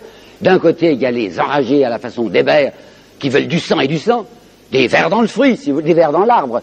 Et puis de l'autre côté, vous avez un Danton qui maintenant c'est la scie dans l'arbre et qui essaye de détruire la République. Robespierre avait des raisons de se réjouir et des raisons de ne pas se réjouir. Raison de se réjouir, situation militaire qui marchait bien, et Mallet-Dupan, ce Genevois dont je vous ai parlé, qui avait collaboré au manifeste de Brunswick, dans un rapport aux princes, il était à la solde, je crois, oui, des princes. Les princes, ça veut dire les candidats royaux, vous savez, le futur Louis XVIII, le futur Charles X. Mallet-Dupan, en février 1994, disait aux ennemis de la France, il faut reconnaître que nous sommes en train de recevoir des piles, enfin les Français gagnent, parce que nous, les autres-prussiens, nous n'avons que des soldats matériels, dit-il. Ça veut dire des automates, quoi, des robots indifférents au sort de la guerre, tandis que les soldats de Robespierre, c'était pas les soldats de Robespierre, c'est de la République, sont des soldats passionnés, disait-il. Alors ces soldats qui y croient, qui se battent pour eux-mêmes ou qui se battent pour leurs enfants, ceux-là en effet ont un tel élan, un tel mordant, comme on dit, un tel moral, qui remportent des victoires que nous ne savons pas remporter. Alors sur le plan militaire, avantage. Sur le plan financier, gros avantage, à partir du maximum et à partir d'une loi que j'ai oublié de vous dire, c'est vrai, peine de mort contre l'agiotage sur les assignats. Si bien que, quand Robespierre était entré au pouvoir, l'assignat était à 37. Bon, ça veut dire 100 francs, papier, égale 37 francs or. Au bout de 7 mois de pouvoir, Robespierre a fait monter l'assignat à 74, de 37 à 74. Donc ça marche. Mais il y a d'autres trucs qui ne marchent pas. En particulier, Robespierre a vu devant lui Cambon, chef du comité des finances, qui a fait une singulière déclaration. Autre chose que vous ne savez sans doute pas, et que je ne savais pas moi, enfin peut-être que vous saviez, ces comités sont indépendants les uns des autres. Ne croyons pas qu'il y a le comité de salut public qui coiffe tout, il y a la convention qui coiffe tout, qui contrôle tout, et puis il y a des comités parallèles. Comité de salut public pour les affaires générales, comité de sûreté générale pour la police, comité des finances, comité des subsistants. Cambon, l'industriel Cambon, est à la tête du comité des finances. Il avait fait le 24 août 93 quelque chose de bien, il avait créé le grand livre de la République, grand livre de la dette, comme on dit, pour montrer que la République française gérait ses finances un peu mieux que la monarchie, excellent. Mais voilà qu'au début de l'année 94, il fait à la Convention une déclaration que Robespierre ne comprend pas. Là aussi, je vais parler plus lentement. Cambon dit, nous allons distinguer, parmi les créanciers de l'État, entre ceux qui reçoivent moins de 1000 francs de pension par an et ceux qui reçoivent plus de 1000 francs. Ceux qui reçoivent moins de pension, on leur payera leur pension en assignat. Et ceux qui reçoivent plus de 1000 francs, on leur payera en numéraire. Alors après, Robespierre va trouver Cambon et lui dit, je pense que votre langue a forché, en fait, un lapsus. Il faut le dire que les plus pauvres sont payés en monnaie non dévaluée. Cambon le reçoit avec violence en lui disant, occupez-vous de ce qui vous regarde, moi je suis chef chez moi. Robespierre a vu ce que faisait Cambon à ce moment-là. Alors il se dit, on est en train de me saboter. En plus, dès qu'il aura frappé les hébertistes, et c'était surtout des hébertistes qui étaient les cadres de la petite armée révolutionnaire dont je vous ai parlé, qui surveillaient le maximum, Barère demande immédiatement la suppression de l'armée révolutionnaire, et dès que l'armée révolutionnaire est supprimée, le maximum va être abandonné. Et l'un des chefs du comité des subsistances, qui est un ami du gros commerce, va faire savoir aux commerçants qu'il fermera les yeux sur la non-application du maximum. Là, vous voyez qu'il y a des choses qui s'équilibrent et d'autres des choses qui sont heureuses et d'autres qui sont très malheureuses. Or, Robespierre est de plus en plus malade. Déjà, il avait pris un congé le 13 février, il était revenu au pouvoir le 13 mars, et ce 13 mars, dans sa maladie, il avait réfléchi, et s'est dit, il faut tout de même y aller. Alors on va frapper contre Danton. Ce n'est pas un sanguinaire, Robespierre. C'est un homme à qui la guillotine a toujours paru assez révoltante. Mais enfin, la situation est telle que si on ne frappe pas Danton, qu'est-ce qui va arriver? Mais frapper Danton, c'est extrêmement grave. D'abord, personnellement, il connaissait les enfants de Danton. Il les aimait bien. Si on frappe Danton, on va frapper le groupe. Fabre-d'Églantine. Fabre-d'Églantine est un ancien pédéraste que lui, Robespierre, avait converti. Il avait fait son mariage. Le jeune garçon avait maintenant un petit enfant. Robespierre aimait les gosses. Alors je vais faire 3 petits malheureux, les 2 fils de Danton, puisque je vais tout payer à tête au père, et le fils Camille Desmoulins, et cet enfant me doit la vie. D'autre part, l'opinion publique. Nous, maintenant, à la distance où nous sommes, nous faisons des distinctions formidables entre un Mirabeau ou un Marat, par exemple. Mais les braves gens de Paris, vous voyez ça grosso modo, il y avait les amis du peuple et les ennemis. Eh bien, un homme comme Danton, comme Marat, comme Robespierre, comme Mirabeau, tout ça, c'était pareil. C'était la bonne gauche, quoi, c'est les amis du peuple. Alors, si on voit les républicains qui s'entretuent, il y a de quoi glacer la révolution, c'est le mot que va employer Saint-Just. Eh bien, Robespierre s'est dit, il faut même le faire. Et le 5 avril 94, guillotine de Danton et de ses camarades. Robespierre est prostré, à ce moment-là, prostré. Alors comme il voit que c'est fini, enfin qu'il a l'impression que ou bien on va le tuer, ou bien la fièvre qui est en train de le miner va l'emporter, il décide de mettre les bouchées doubles, c'est-à-dire de vider le fond du sac, c'est-à-dire d'expliquer aux gens de la Convention son idée derrière la tête. J'ai fait peut-être, vous savez, un livre qui s'appelle L'arrière-pensée de Jaurès. On pourrait faire un livre sur l'arrière-pensée de Jean-Jacques Rousseau. On ne peut pas expliquer le contrat social si on ne connaît pas la profession de foi du vicaire savoyard. Et il y a une arrière-pensée de Robespierre. Et dans les 3 cas, Jean-Jacques Rousseau, Jaurès, Robespierre, c'est la même arrière-pensée. Alors Robespierre va dans 2 discours du printemps de 94 expliquer aux gens son but dernier. Grosso modo, qu'est-ce que c'est cette arrière-pensée? Là, c'est 3 personnes que je viens de vous dire qui ont l'air de s'occuper d'affaires sociales et politiques. Ils pensent tous que ce n'est pas la constitution d'une nation qui est importante. Cette constitution doit servir à l'individu. Le but n'est pas une organisation sociale plus équitable. Le but, c'est de permettre à l'individu humain, comme disait Jean-Jacques, d'accomplir sa destination. Tenez que, par exemple, quand Jaurès dira, sous le régime capitaliste, l'individu est enfoncé dans la matière jusqu'au cœur, sous l'écrasement économique et sous l'obsession militaire. Je veux, disait Jaurès, je veux essayer de construire une cité d'espérance où l'homme s'aperçoit que les étoiles existent. Ben, c'est la même chose pour Robespierre. Robespierre va prononcer un discours que j'ai recopié en partie. Pardonnez-moi, ça fera 1 minute et demie, mais il faut que je vous lise ça. Nous voulons une patrie qui procure du travail à tous les citoyens ou les moyens de vivre à ceux qui sont hors d'état de travailler. Nous voulons une cité où les transactions seront la circulation de la richesse et non pas le moyen pour quelques-uns d'une opulence fondée sur la détresse des autres. Nous voulons une organisation humaine, ça c'est l'enfantillage de Robespierre, nous voulons une organisation humaine où les mauvaises passions seront enchaînées, l'égoïsme, la cupidité, la méchanceté. Nous voulons substituer la droiture aux bienséances, substituer le mépris du vice au dédain du malheur, j'aime mieux la suite, substituer les braves gens à la bonne compagnie. Nous voulons une demeure des hommes où toutes les âmes s'agrandiront. Nous voulons accomplir les destins de l'humanité. Et à la suite de ce discours, c'est là où il fait sa proposition folle peut-être, où il dit « Je voudrais que la nation française reconnaisse l'existence d'un être suprême. » Parce que si la nation française dit qu'elle reconnaît l'existence d'un être suprême, la première conséquence de cette proclamation sera que la nation française s'engagera du même coup à travailler pour la justice, à défendre les opprimés et à respecter les misérables. Alors effectivement, le jour de la Pentecôte, ça lui sera assez reproché. Mais dans le nouveau calendrier, ça n'apparaissait pas. C'était le 10 prairial. Le jour de la Pentecôte 94, il y aura cette fête de l'être suprême. La plupart des livres que j'ai lus la ridiculisent. Et je comprends bien qu'elle ait des côtés ridicules. Il avait demandé l'organisation matérielle ou artistique de la fête à un nommé David, que vous connaissez, et qui confondait la grandeur et le grandiose. Alors David avait décidé de mettre au sein du Champ de Mars une énorme statue de l'athéisme, et puis on la brûlerait, cette statue, mais parce qu'elle serait en carton, mais dedans il y aurait une statue en dur, qui serait la statue de la sagesse humaine. Vous imaginez le coup, alors on a brûlé l'athéisme, quand la sagesse humaine est apparue, il était plutôt charbonneuse. On avait donné aussi aux gosses de Paris des petites histoires à chanter. Tous ces pauvres enfants avaient appris dans les écoles des petits cantiques laïques et complètement idiots. Mais alors, bon, il ne faut pas s'arrêter à ça, il faut essayer de comprendre ce qu'il a voulu faire ce jour-là.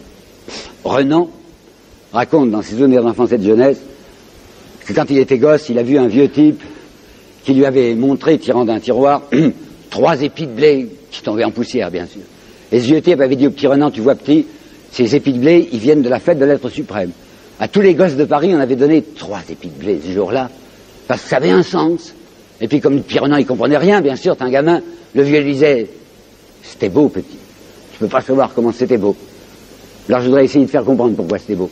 Il y avait 300 000, au moins 300 000 personnes qui étaient là réunies au Champ de Mars. Pourquoi le Champ de Mars? Parce que c'était là que ça s'était passé le 17 juillet 91, quand les possédants avaient tiré sur les non-possédants. Et Robespierre avait décidé, on fera la fête là, pour que plus jamais une chose pareille ne se produise. Il se trouvait être par roulement le président de la Convention, il s'était fait très beau, vous savez, plumet tricolore. Et puis l'Éléonore, qui avait un béguin pour lui avait donné un bouquet. Et il avait aussi un bouquet à la main, un gros bouquet tricolore. Il y avait des roses, il y avait des marguerites, il y avait des bleuets. Il marchait devant la Convention, qui était derrière lui, entouré du reste d'une espèce de ceinture tricolore, un ruban tricolore qui entourait les 700 députés, puis lui marchait environ à 20 pas devant. Il était dévoré par sa fièvre, ce qui fait que de temps en temps, les témoins disaient il était tout rouge ou il était tout pâle. Il avançait avec son bouquet, entouré d'acclamations. Les gens criaient, vive Robespierre, et lui, il était tout malheureux, il regardait par terre avec un pauvre sourire, il regardait un peu timidement à droite et à gauche, comme ayant l'air de dire aux gens, non, il ne faut pas crier vive Robespierre, il faut crier vive la République. Et puis il a fait son discours, il a expliqué ce que c'était pour lui que l'être suprême. Il n'avait pas osé dire Dieu, je comprends, parce que c'est une syllabe fatigante, c'est un phonème usé, c'est une syllabe morte. Alors il avait essayé de dire ce que disait Jean-Jacques Rousseau, l'être suprême, peu importe le nom. Je crois bien, vous savez, que si un certain nombre de gorges ont été serrées ce jour-là, c'est parce que, à mon sens, c'était la première fois qu'un gouvernant parlait de Dieu aux gens pour autre chose que pour les duper et pour les asservir. Robespierre... Attendez. Robespierre signait ce jour-là sa condamnation à mort. Il y avait des tas de gens qui le haïssaient. Il y avait d'abord tout le ventre, comme on dit, vous savez, par opposition à la montagne, il y avait le marais ou le ventre de la Convention, c'est-à-dire les notables, qui ne lui pardonnaient pas son maximum.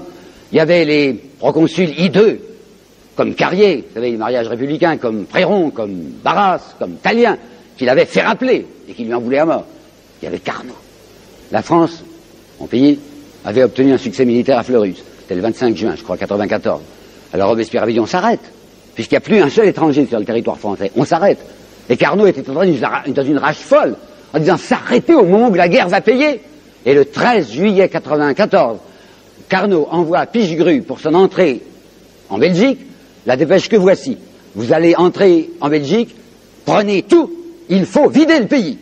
Et Robespierre lui dit, mais c'est déshonorant, c'est la honte de la République. Carnot passe immédiatement vers ceux qui décident de tuer Robespierre. On ne peut pas le tuer tant qu'il aura les faubourgs pour lui. La petite plèbe l'aime. Alors si on touche Robespierre, ça va être une insurrection. Alors qu'est-ce qu'ils vont faire, ces ennemis? Ces ennemis sont tout-puissants au comité de sûreté générale. Et Robespierre, à part 2 fois, va essayer de demander la révocation de Fouquier-Saint-Ville, qui fait tomber toutes les têtes, vous savez, et dont Robespierre trouve que c'est un affreux. Chiffre. Le tribunal révolutionnaire, depuis sa création jusqu'à maintenant, jusqu'à juin 1994, le tribunal révolutionnaire a fait tomber en 6 mois 1200 têtes. En 40 jours, 1876 têtes vont tomber, en 40 jours. Pourquoi? Pour qu'on puisse dire que c'est Robespierre, puisqu'il passait pour l'homme numéro 1, enfin, à cause de son précis, que c'est Robespierre qui transforme la guillotine en un instrument de folie. Et c'est Lamartine, à mon sens, qui aura dit là-dessus la phrase la plus pénétrante, j'ai jamais vu reproduite, c'est dans les Girondins de Lamartine, qui sont bien plus intéressants qu'on imagine. Ils le couvrirent pendant 40 jours du sang qu'il versait pour le perdre. Et en effet, dans l'opinion publique, le bruit court, Robespierre est devenu foudrage, enfin, il fait tuer des gens. Il y avait eu un attentat, un nommé l'Admirault, qui avait essayé de viser Robespierre de loin. Il y avait une petite Cécile Renaud qui avait été saisie avec 2 canifs et elle avait dit oui, c'est vrai, je veux tuer Robespierre. Alors on avait fait passer à la guillotine 50 personnes d'un seul coup, on n'avait jamais vu ça. Revêtus de la chemise rouge des parricides, afin de pouvoir affirmer parricide, parce que le père de la patrie, Robespierre, a décidé qu'il fallait 50 personnes quand on avait levé de loin une main contre lui. On va faire passer à la guillotine l'évêque Gobel et Chaumette. Avec quelle inculpation? Écoutez-moi bien, inculpation d'athéisme. Comme si Robespierre, transformé maintenant en inquisiteur et en Torquemada, voulait envoyer à la guillotine ceux qui métaphysiquement ne pensaient pas comme lui. Et jamais cette pensée n'était venue à la Robespierre. Ça y est, maintenant on l'a. On va faire le nouveau maximum le 21 juillet. On est tout près, puisque c'est le 27 qui va tomber. Le 21 juillet, nouveau maximum. Ouf. Non, quel maximum? Maximum des salaires. Parce que Robespierre, pour les usines nationales, l'armement avait fait monter les salaires considérablement, et que le 21 juillet 1994, la Convention décide un abaissement des salaires de 30, 40 et 50%. Or, comme on croit toujours que c'est Robespierre qui dirige tout, les ouvriers parisiens disent, mais il nous abandonne. Il envoie à la guillotine des gens de chez nous, il fait tomber les salaires à 50%, alors on peut y aller. Robespierre était retombé malade le 14 juin. Et vous pensez bien qu'un homme comme lui était guetté. Alors s'il y a là un de ces petits détails, j'en ai encore pour 7 à 8 minutes, pardonnez-moi. C'est encore un de ces petits détails qui m'intéresse beaucoup. On le suivait, vous pensez bien, Robespierre, il n'y avait pas de gorille. Non mais enfin, il y avait des gens qui l'espionnaient. Alors j'ai trouvé le détail que voici. Après 8 jours passés chez lui sans sortir, M. Robespierre est réapparu dehors. C'était le printemps 94, un printemps formidable, enfin radieux. La campagne, à ce moment-là, c'était tout près de Paris. En 10 minutes, on était à la campagne. Alors Robespierre, qui était vacillant sur ses jambes mais qui ne voulait pas le montrer, sortait avec son chien. Il y avait un grand chien qui s'appelait Brunt, dont la tête était assez haute et lui était petit. Alors les policiers qui surveillent Robespierre disent, on voit de temps en temps qu'il s'appuie sur la tête de son chien comme s'il avait une canne pour se soutenir en marchant. Et puis où il va à une corne de bois, dit le rapport. Ça veut dire, je pense, à un bois en pointe, quoi, qui donnait sur une pente qui descendait vers la Seine. Et là, M. de Robespierre reste des heures assis au soleil, les mains dans l'herbe, avec son chien couché autour de lui et la tête renversée. Le 26 juillet, c'est fini, hein, 26 juillet, Robespierre apparaît brusquement à la Convention. Émotion, qu'est-ce qu'il va dire? Et il dit, mes mains sont liées, mais je n'ai pas encore un bâillon sur la bouche. Alors j'ai un certain nombre de choses à vous dire avant de mourir, dit-il. Quand la République tombe entre certaines mains, ce sont ces mains-là qui font la contre-révolution, dit-il. Que voulez-vous que nous fassions quand le responsable des finances, cette fois il y va tout droit, hein, quand le responsable des finances fomente l'agiotage, favorise le riche et désespère le pauvre. J'en ai assez, dit Robespierre, de vivre dans un monde où l'honnêteté est toujours victime de l'intrigue et où la justice est un mensonge. Bon, il fait son discours, le lendemain, ça y est, c'est le 27 juillet, dans la nuit, les comploteurs, c'est-à-dire Sieyès et les autres, sont allés trouver la plupart des députés en disant le discours de Robespierre n'est que le prélude à une nouvelle tombée de tête, et vous, on dit ça individuellement à chacun, et vous êtes sur la liste que Robespierre veut tuer demain. Alors quand le lendemain, 27 juillet, dans l'après-midi, Saint-Just monte à la tribune pour justifier Robespierre, on ne lui laisse pas la parole, c'est Tallien qui le bouscule réellement. Vous savez, la tribune de la Convention, c'était tout petit, Saint-Just était assis là, était installé là debout, Tallien arrive, lui donne un coup d'épaule pour le faire tomber de la tribune, l'autre s'accroche, Robespierre descend lui-même des travées, ils sont 3 dans ce tout petit espace, et Tallien, qui avait préparé son scénario, tire de sa poche un glaive, enfin un couteau, quoi, le dresse au-dessus de la tête de Robespierre et crie à l'Assemblée, si vous ne votez pas l'arrestation du dictateur, je le tue devant vous. Le scénario était prêt, tout le monde hurle, à bas le dictateur, à bas le nouveau Cromwell, arrestation de Robespierre, alors détail que vous savez, assez beau. Lebas, qui était presque son beau-frère, vous savez, qui avait épousé Elisabeth, dit, si vous arrêtez Robespierre, je demande à être arrêté. Oh ben ça va, si vous voulez. Et puis Bonbon, Augustin, le tout petit, vous savez, c'était le Benjamin, il avait 26 ans, il avait l'air d'avoir 20 ans. Il dit, si vous arrêtez Maximilien, moi aussi, eh ben ça fera le bon poids. Ben, on arrête aussi Maximilien, le petit Augustin. Alors on arrête Robespierre. Henriot, qui dirigeait la garde nationale, qui était maintenant républicaine et plébéienne, arrache Robespierre aux gendarmes, on l'enferme à l'hôtel de ville, on bat le rappel pour espérer que les faubourgs vont se lever. Il y avait 48 sections dans Paris, il y en a 17 qui vont répondre sur 48, 17, pas plus. 3500 gars se réunissent devant l'hôtel de ville, qu'est-ce que vous voulez qu'on fasse avec les 3500 gars? Robespierre refuse de les envoyer à l'abattoir, on lui dit, mais signe un ordre, qu'ils attaquent. Robespierre dit, non, assez de sang, d'ailleurs tout est foutu, tout est perdu. Alors comme ces 3500 gars à qui on donne même pas une miche de pain ni un verre de vin s'en vont, dans la nuit du 27 au 28 à 2h30 du matin, il n'y a plus personne pour protéger Robespierre qui est dans la grande salle d'hôtel de ville. C'est alors que Léonard Bourdon, héroïque à la tête de 14 gendarmes, décide de mettre la main sur Robespierre.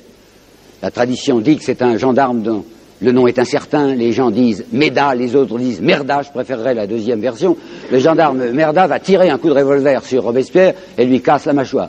Bonbon, Augustin prend peur, 28 juillet, il fait très chaud, il saute par la fenêtre qui est ouverte et il se fracasse les jambes. Quant à Lebas, il se tue. Et les gendarmes, qui avaient probablement le goût du divertissement, ont pris Couton, qui était là. Couton, vous savez, c'est un paralytique, il est dans sa petite voiture. Alors ils vont le lancer depuis le haut du grand escalier d'hôtel de ville, parce que ça sera d'agréables pirouettes. Ce qui va permettre à M. Gaxot de l'Académie française d'écrire « Et au bas des marches, Couton faisait le mort ». Et puis ce sera les 106 exécutions. C'est la libération de Paris, comme va écrire M. Besson-Massenet dans son livre de 1946. On avait réservé Robespierre pour la fin, bien entendu, pour qu'il puisse bénéficier du spectacle. Et comme il avait la mâchoire cachée et qu'il avait une espèce de bandeau autour de la tête, pour le guillotiner, il faut bien qu'on arrache le bandeau. Alors au moment où, debout devant la guillotine, on lui arrache le bandeau, tout le monde voit cette bouche ouverte et sanglante d'où s'échappe un hurlement. Et bien c'est fini. La révolution inacceptable est terminée. Il n'y aura plus de maximum. M. Boissy d'Anglas va monter bientôt aux applaudissements du ventre pour annoncer qu'on rétablit le sens, on détruit le suffrage universel. Et Boissy d'Anglas prononce cette admirable parole, une république, un pays gouverné par les propriétaires est dans l'ordre social. La pauvre Madame de Staël, qui avait dû fermer son salon, va pouvoir enfin le rouvrir. Elle reviendra de Coppet avec dans ses bagages Benjamin Constant, les poches pleines de juteux francs suisses. Alors j'ai à peu près fini. Quelle est la conclusion? Ben, vous savez bien qu'on me reproche de plus en plus d'être manichéen. Il y a le blanc et le noir, il y a le bien et le mal, tout ce qui est à droite c'est le mal et tout ce qui est à gauche c'est le bien. Robespierre a un petit sein, il n'y a pas de petit sein. Robespierre est quelqu'un dont je connais parfaitement les défauts, très orgueilleux, assez insupportable, capable de haine. Il y a un prêtre qui l'a détesté, qui s'appelle l'abbé Jacques Roux, qui faisait partie des enragés, qui était un prêtre ultra-gauche, vous savez. Je ne sais pas pourquoi. Robespierre l'a poursuivi d'une véritable férocité. Ce prêtre a fini par se suicider en prison, tellement Robespierre le tracassait. Je sais aussi que Robespierre est un homme sanglant. Il a voté la mort de Louis XVI, et il a voté d'autres morts. Et s'il fallait opter, par exemple, entre Gandhi et Robespierre, il est bien certain que ce n'est pas Robespierre que je choisirais. Mais pour finir, je voudrais vous apporter une citation inattendue de Graham Greene. C'est dans Les Comédiens. À la fin des Comédiens, Graham Greene met en scène un petit curé de la République dominicaine tellement peu important qu'il n'a même pas de nom, et un docteur communiste qui s'appelle le docteur Maggio. Et on compare la violence et l'indifférence. Et le petit curé dit, la violence peut être une forme de l'amour. Ça peut être un visage indigné de l'amour. La violence est une imperfection de la charité, mais l'indifférence est la perfection de l'égoïsme. Quant au docteur Maggio, le communiste, il va dire, lui, j'aimerais mieux, au conditionnel, j'aimerais mieux avoir du sang sur les mains que de l'eau de la cuvette de Ponce Pilate. Peggy distinguait les hommes en deux groupes, vous savez, grosso modo. Il disait, il y a ceux qui ne s'occupent que de leur sexe et de leur compte en banque. J'appelle ça la mère morte, disait-il. Puis il y a ceux qui s'occupent un petit peu, autre chose que de leur plaisir et de leur argent. Et à la limite, disait-il, reprenant Pascal, à la limite, il y a les témoins qui se font tuer. Eh bien, je crois que je n'ai pas sollicité l'histoire, et je ne vous ai rien caché, j'ai essayé d'être loyal. Pour moi, Robespierre, c'est un témoin qui s'est fait tuer.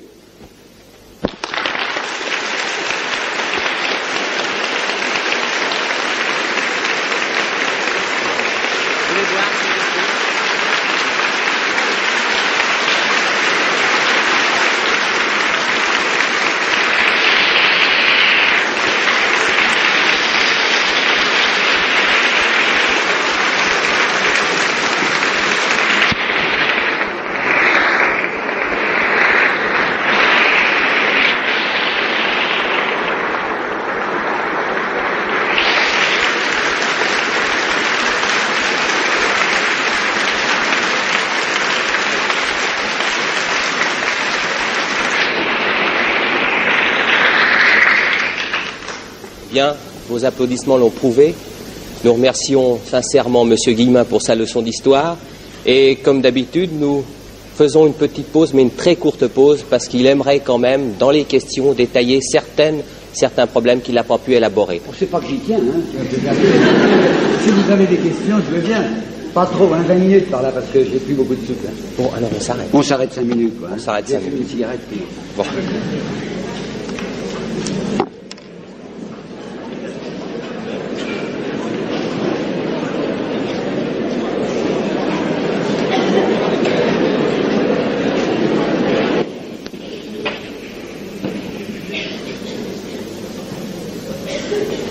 Vous ne voulez pas vous asseoir sur la chaise? Comme d'habitude, j'attendrai debout. Bon.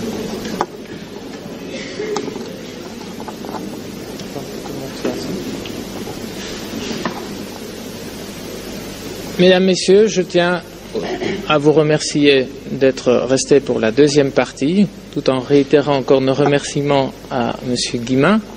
Et je n'ai certes pas son éloquence, et je vais de ce pas lui passer la parole pour répondre à vos questions. Toutefois, je voudrais dire deux choses. Je vous demanderai de les faire courtes, précises, de manière à ce qu'on puisse en faire assez bien, parce que vous avez certainement remarqué comme moi que M. Guillemin a pas mal parlé, n'est-ce pas, et beaucoup, et il ne voudrait pas dépasser un temps de 20 minutes. Alors, pour poser vos questions, vous levez le doigt, vous poussez sur le bouton qui se trouve devant vous, et seulement lorsque la lampe rouge s'allume, vous parlez.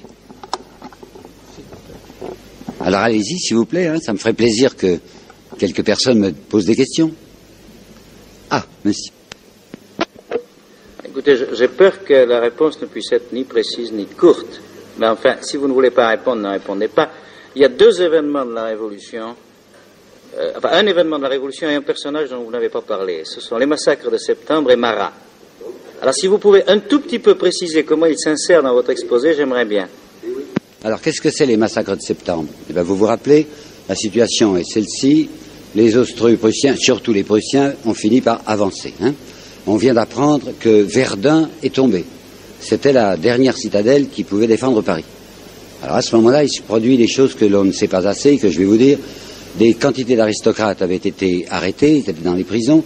Ces gens avaient le droit de commander à l'extérieur des repas, et ils avaient organisé, dès que la nouvelle de Verdun, de la chute de Verdun est arrivée, ils avaient organisé de grandes fêtes dans les prisons. Alors ces fêtes se produisaient avec tumulte, on entendait ça à l'extérieur, et depuis plusieurs jours, des quantités de jeunes Français s'engageaient comme volontaires. C'est le moment où Danton avait poussé son fameux cri, vous savez, de l'audace, encore de l'audace, toujours de l'audace. J'ouvre ici une parenthèse, je n'oublierai pas Marat, j'ouvre ici une parenthèse pour vous dire que ce cri de Danton était un cri artificiel et fictif, puisque Danton était en train de négocier secrètement dans la coulisse avec les Austro-Prussiens pour qu'il n'y ait pas de combat. Effectivement, vous savez ce qui va se passer. Nous, les Français, nous serons en face des Prussiens à Valmy et le combat n'aura pas lieu. Brunswick, qui peut-être a été acheté ou qui a d'autres raisons, ne lancera pas l'infanterie prussienne. Donc quand Danton dit il faut aller se battre, il faut s'engager, c'est surtout pour dégorger Paris des éléments les plus tumultueux. Et quand il annonce que c'est du super-patriotisme, n'en croyez rien, puisqu'il est en train d'essayer de traiter en livrant une partie du territoire français. Bien. Alors, il y a tous ces aristocrates qui font leur grand festin dans les prisons et qui chantent des chansons en l'honneur de ceux qui vont venir les délivrer. Alors, il se produit à ce moment-là, d'une manière assez organisée du reste, ces massacres. À savoir que surtout les femmes ou les parents de ceux qui se sont engagés entrent dans les prisons pour couper le cou à ces gens qui chantent victoire quand leurs enfants sont en train de se faire tuer. Il y a là une organisation qui dure 48 heures au moins, où section par section et prison par prison, on entre et on tue. Danton était à ce moment-là le ministre de la Justice. Et quand on vient lui dire essayez d'arrêter les massacres, il répond non, les prisonniers ne m'intéressent pas. C'est un moment affreux, hideux de la Révolution française. Mais je vous en donne l'explication. Il y avait, pour ainsi dire, provocation de ces aristocrates qui se félicitaient de voir arriver les étrangers. Voilà tout ce que je peux vous dire, grosso modo, sur les massacres de septembre. Marat. Marat est un homme dont je crois qu'on pourrait partiellement au moins réhabiliter le visage. Vous savez, M. Massin a fait aussi un livre sur Marat, lui qui a fait son beau livre sur Robespierre. Marat était au moins désintéressé, ça, il n'y a pas de problème. Ce n'était pas quelqu'un qu'on pouvait acheter et qui vivait dans la pauvreté. D'autre part, en avril 91, Marat avait fait une chose qui me touche. Parmi ce que j'avais à vous dire et que j'ai coupé, puisque j'étais déjà tellement long, je voulais vous parler d'un certain discours du X, 8 Floréal, je crois, 18 Floréal, du 8 Floréal en 2 de Robespierre. Ce discours était une attaque extraordinairement violente contre Voltaire. Il avait dit, la philosophie de Voltaire, je ne sais pas si je ne vais pas bafouiller parce que je n'ai pas revu ce texte-là, cette espèce de philosophie pratique qui, réduisant l'égoïsme en système, considère la société comme une guerre de ruse, le succès comme la règle du juste et de l'injuste, le monde comme le patrimoine des fripons adroits. Voici la morale de Candide, disait-il, Robespierre. En avril 91, lorsque la Constituante avait décidé de porter les cendres de Voltaire au Panthéon, excluant celles de Jean-Jacques, qui n'y seront portées que par Robespierre en avril 94, Marat avait fait un texte très très intéressant dans ce journal L'Ami du Peuple, pour dire comment osez-vous, vous constituants et qui vous dites homme de liberté, comment osez-vous panthéoniser Voltaire, qui est un homme qui n'a pas cessé de ramper au pied des puissants et dont la philosophie politique était celle que je vous ai dite tout à l'heure. J'ai envie de vous la répéter, cette phrase, on ne la cite jamais. Elle est extraordinaire, enfin, de limpidité. Un pays bien organisé est celui où le petit nombre fait travailler le grand nombre, est nourri par lui et le gouverne. Marat connaissait ça. Et Marat s'était déchaîné contre la panthéonisation de Voltaire. Maintenant, vous savez, son assassinat a été lamentable, puisque cette fille, Charlotte Corday, est entrée chez lui en disant qu'elle venait lui parler des intérêts de la République. Elle arrivait de Caen, oui, je crois. Elle arrivait de Caen, et il y avait une petite armée constituée par les Girondins à Caen. Et elle faisait semblant d'être quelqu'un qui venait avertir un des défenseurs de la République qu'il y avait un danger à Caen. Et lui, il l'a admis en toute bonne foi, en se disant, cette fille est une révolutionnaire, enfin, c'est quelqu'un qui veut nous aider, et elle l'a poignardé, comme vous savez, dans sa baignoire.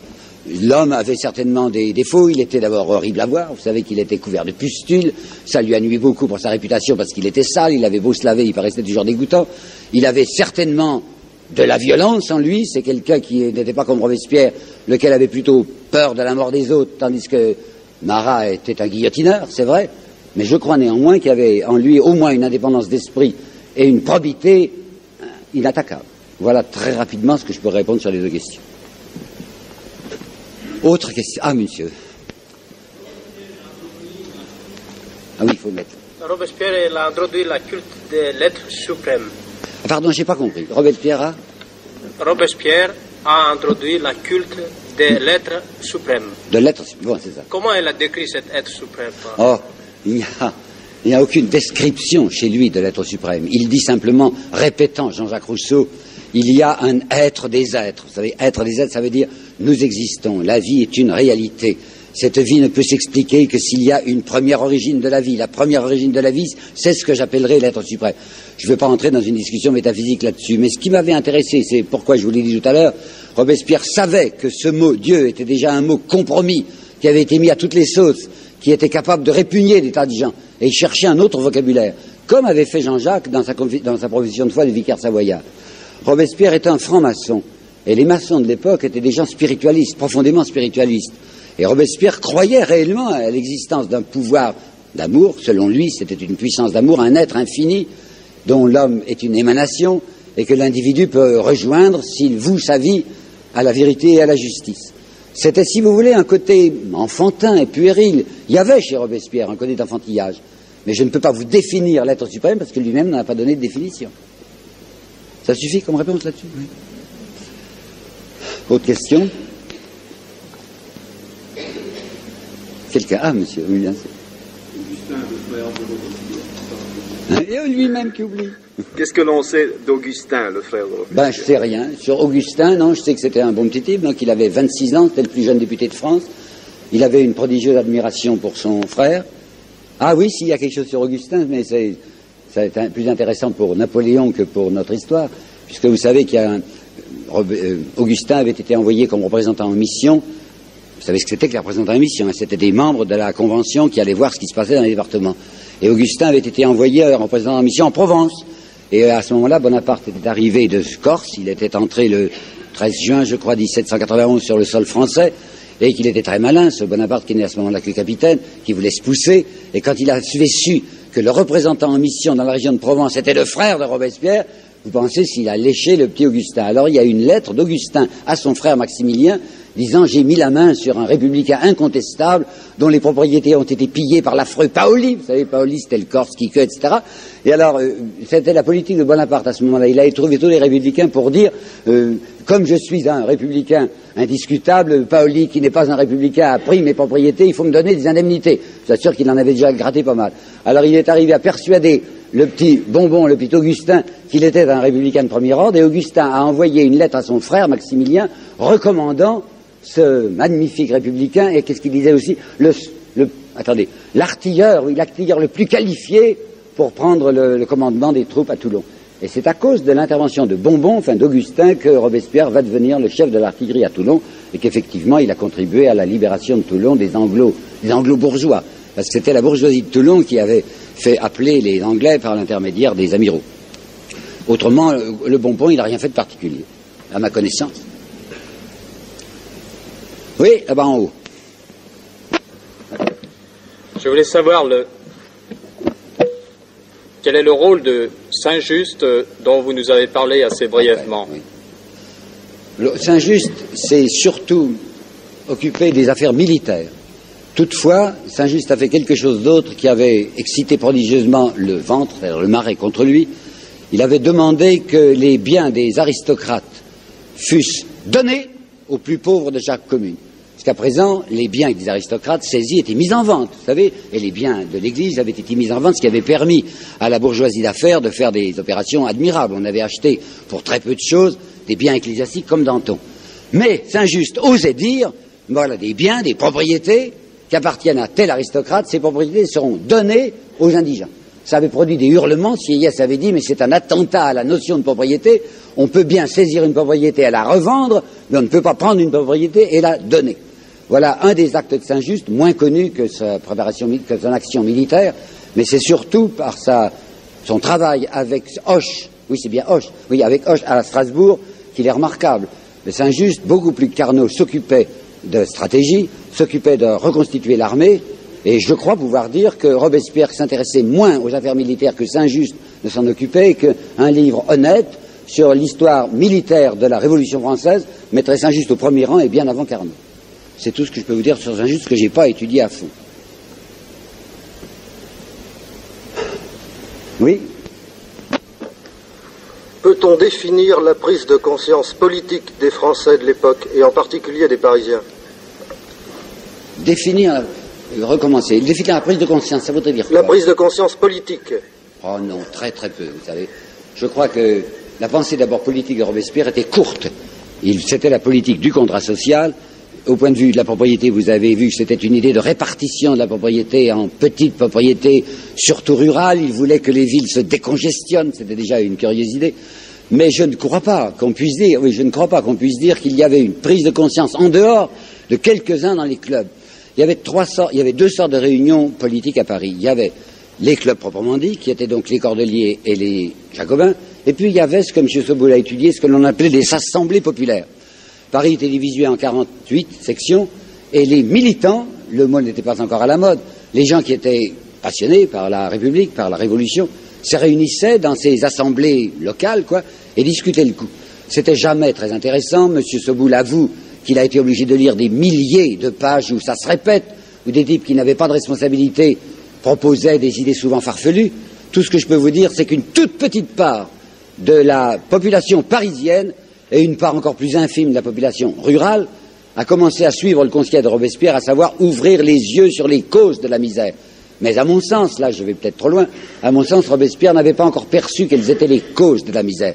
Il n'avait pas vu le système, ce que j'appellerais grosso modo, et je vous demande de m'excuser, enfin c'est mon idée, le système à faire des riches avec l'argent des pauvres. Eh bien il n'avait pas vu comment ça fonctionnait. Si bien qu'on ne peut pas parler, à mon sens, d'une prise de conscience sociale autour de Robespierre. On peut parler d'une prise de conscience très limitée et réduite à un très petit nombre de gens, d'une prise de conscience politique, à savoir l'asservissement de la nation à des gens bien installés, mais pas de prise de conscience sociale et économique. Grosso modo, voilà ce que je répondrai. Et très petits, ils sont très peu nombreux, les gens qui commencent à ouvrir les yeux. À partir de Babeuf, ça va changer. Babeuf, c'est de 95, vous savez. Les babouvistes, un type comme Sylvain Maréchal, par exemple, et Darté qui se poignardera au lieu d'aller à la guillotine, étaient des gens qui vont poser le problème économique comme Robespierre n'a pas su le poser. Il y a le petit groupe des babouvistes qui représenterait, si vous voulez, sous la première révolution, quelque chose qui ne se retrouvera même pas en 1848, mais qui se retrouvera au moment de la Commune. Les babouvistes sont des gens très en avance sur leur siècle et très en avance sur Robespierre. Ceux-là sont peut-être en effet les premiers collectivistes. Mais autour de Robespierre, prise de conscience à peine politique, pas du tout économique. Oui, monsieur. Est-ce qu'il y avait d'autres clubs de jacobins en province ou dans les grandes villes? Ah oui, beaucoup. Les jacobins s'aimaient partout. Enfin, dans toutes les grandes villes, il y avait un club des jacobins. Je ne sais pas s'il existe une histoire, je ne l'ai pas lu, des jacobins de province, mais je peux vous affirmer qu'effectivement, il y en avait une espèce de franc-maçonnerie, enfin de réseau de jacobins à travers toute la France. Et quand Robespierre faisait un discours, ce discours était imprimé et un discours aux jacobins était envoyé à toutes les cellules, à toutes les sections. Alors il y avait quand même une influence nationale de ce qui se passait dans le club parisien des jacobins. Oui, monsieur? Avez-vous appuyé sur votre truc? Ça y est, ça marche. Est-ce qu'on peut déceler chez Robespierre une sorte de politique d'équilibre ou de double jeu, comme on voudra, qui consiste à lutter contre la faction la plus girondine en demandant l'appui des bras nus, des ouvriers, des artisans, des paysans, tout en prenant bien soin de maintenir cet appui dans des limites raisonnables qui ne mettent pas en péril les fondements même du droit de propriété, par exemple, un peu ce que prétend Guérin dans son bouquin. Est-ce que c'est exagéré, selon vous, ça? Respecte, mais il a beaucoup simplifié les choses. Dans la République des bras nus, ça s'appelle comme ça, je crois, Guérin. Hein, les classes des bras nus, oui. En particulier, il n'y a pas moyen de dire que Robespierre s'appuie sur tel clan contre tel autre, étant donné que deux clans qui cependant se haïssaient, je veux dire le clan des hébertistes, qu'on appelait les enragés, et le clan des dantonistes, qui étaient au fond des modérés, s'entre-haïssaient, mais étaient unis dans la haine de Robespierre. Alors ils ne pouvaient pas jouer de l'un contre l'autre, puisque les deux le détestaient également. Ah, Jacques Roux, c'était un enragé, en effet, Jacques Roux. Mais j'ai pas non plus étudié de près, quoi. Monsieur Domanget a fait, paraît-il, un livre sur Jacques Roux que je n'ai pas lu. Je ne pense pas que c'était un salaud. Je veux dire que, pardonnez-moi cette expression, Hébert était vraiment un personnage méprisable, parce qu'Hébert faisait 30 000 livres par mois, était un homme extrêmement aristocrate, fait d'allure, très distingué, et employait, vous le savez sans doute, ce vocabulaire immonde, qui croyait qu'il plaisait à la plèbe. Il voulait se mettre au niveau des pauvres gens, et mettait toujours des bougres, des foutres, enfin, vous vous rappelez le style. L'abbé Jacques Roux n'était pas du tout comme ça. C'était, semble-t-il, une espèce de saint local. Enfin, c'était un type dans son arrondissement, je ne sais plus lequel, au centre de Paris, qui était entouré d'une grande vénération. Cependant, je réponds mal à votre question, mais enfin, je vais vous dire quelque chose sur Jacques Roux que je sais. Une des raisons que Robespierre avait de le haïr, c'est un mot que j'aime pas, mais peut-être, c'est ceci. Lorsque Louis XVI était monté à la guillotine, vous savez peut-être que Louis XVI avait demandé un prêtre non assermenté. On en avait trouvé un à Paris parce qu'il n'était pas français. C'était un prêtre irlandais et qui par conséquent n'avait pas dû prêter le serment de soumission à la constitution civile du clergé. Mais il n'y avait pas que ce prêtre irlandais et catholique sur l'échafaud, il y avait l'abbé Jacques Roux. Je ne sais pas pourquoi il était monté, mais il était là à côté de Louis XVI au moment où on allait couper la tête à Louis XVI. Et Louis XVI s'est tourné vers ce prêtre français, qui n'était plus habillé en prêtre, mais il savait que c'était un prêtre, et il lui a demandé quelque chose. Il lui a demandé, je crois, de porter à sa femme tel mot, enfin une phrase quelconque. Et ce prêtre, Jacques Roux, avait répondu avec une horrible insolence à cet homme qu'on ne devait plus considérer comme le roi, mais qui était simplement quelqu'un avec qui on allait couper la tête, un homme qui, une seconde plus tard, serait mort. Et l'abbé Jacques Roux, sans pitié, avec une cruelle inhumanité, lui avait répondu brutalement et avait refusé ce que lui demandait le roi. Je sais que Robespierre l'avait appris. Je sais que Robespierre avait dit c'est une indignité de s'adresser ainsi à un homme qui va mourir. Et pourtant, Robespierre avait voté la mort du tyran. Mais il trouvait qu'humainement, à la dernière seconde, on pouvait tout de même faire un message. C'est une des raisons qu'il avait de détester Jacques Roux. Mais il y en avait probablement d'autres. Alors revenons à la politique. Jacques Roux était un enragé, mais un enragé pur. Hébert était un enragé impur. Tenez, je vais vous donner un détail sur Hébert. Vous savez que c'est les hébertistes qui ont demandé le plus violemment la mort de Marie-Antoinette. La mort du roi s'imposait peut-être pour des raisons politiques, la mort de Marie-Antoinette ne s'imposait en aucune façon. Et vous savez aussi ce qu'Hébert avait inventé pour la perdre devant le tribunal révolutionnaire, puisqu'on a fait comparaître le petit, qui avait 8 ans, le dauphin. Et vous savez, non, vous savez peut-être pas, qu'Hébert était allé trouver l'enfant, l'avant-veille, avant de le faire comparaître, et qu'il lui avait dit, voilà ce qu'il faut expliquer. Vous le savez, enfin j'y vais, c'est très brutal. Vous savez qu'il avait dit, c'est maman qui m'a appris à me masturber, elle m'a fait coucher entre elle et une autre femme. Ce petit a répété ça sans savoir ce qu'on lui disait. C'est Hébert qui avait eu cette idée immonde. Vous savez qu'à ce moment-là, la pauvre femme, Marie-Antoinette, s'est retournée vers le tribunal, puisqu'il y avait des tas de gens qui étaient là. Et puis elle a dit, j'en appelle à toutes les mères. Ben, c'est Hébert qui avait fait cette ignominie. Alors vous voyez quel bonhomme c'était. Entre Hébert et Jacques Roux, il y a une différence de nature. Jacques Roux est certainement un homme très propre, très noble, très insoupçonnable, quoi, mais que Robespierre considérait probablement comme un exagéré, comme un exalté, comme un type qui était capable de jeter la France dans l'anarchie. Et pour maintenir le respect de l'État, Robespierre avait frappé ces enragés indistinctement, quoi. Tous ceux qui lui paraissaient des extrémistes, il les avait fait passer à la guillotine 8 jours avant Danton. Mauvaise réponse, hein, c'est pas parfait ma réponse, mais c'est tout ce que je sais là-dessus. Encore une ou deux, puis ça va être fini, hein, parce que... Encore 2 questions. Oui, 2 questions, hein, puis on coupera. Ah, monsieur, oui. Est-ce que vous pouvez parler un peu de l'ambiance qu'il y avait autour des guillotinages publics? C'était un spectacle ou...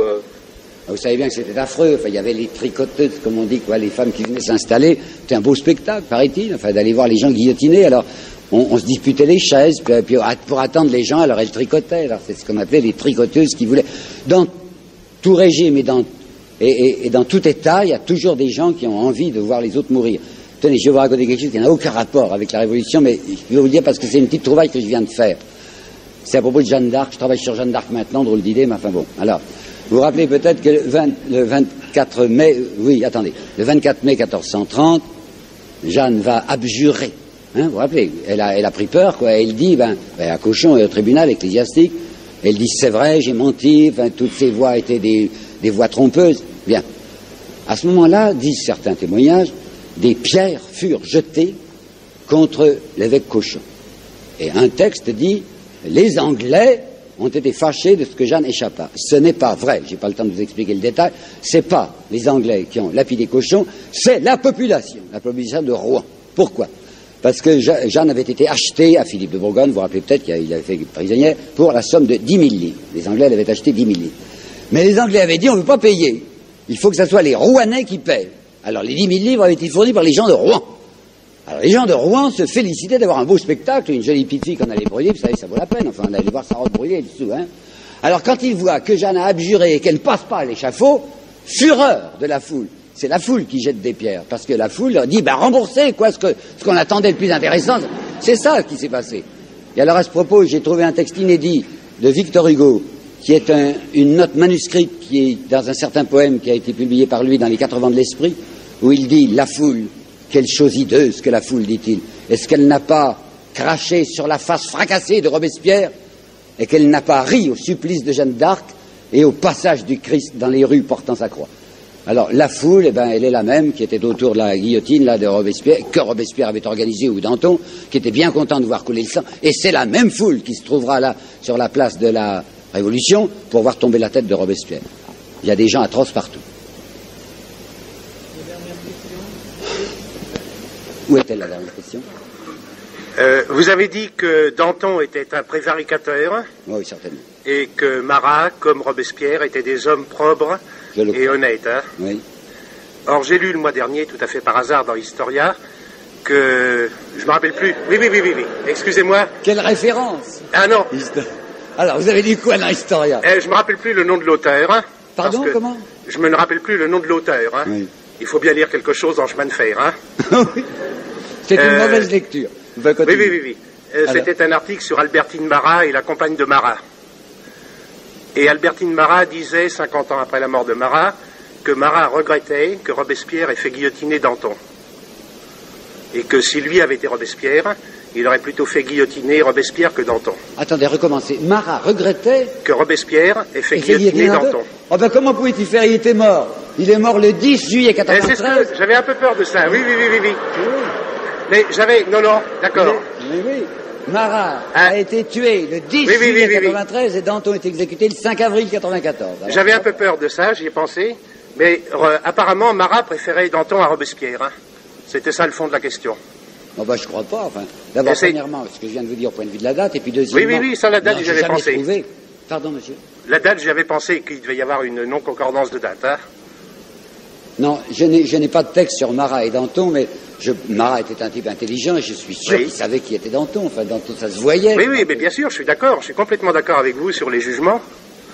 Alors je ne comprends pas ce jugement de Marat sur Danton et Robespierre.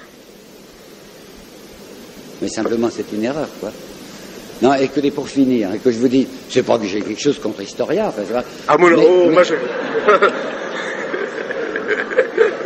Mais voyez-vous, toute l'histoire est à refaire, croyez-moi, hein.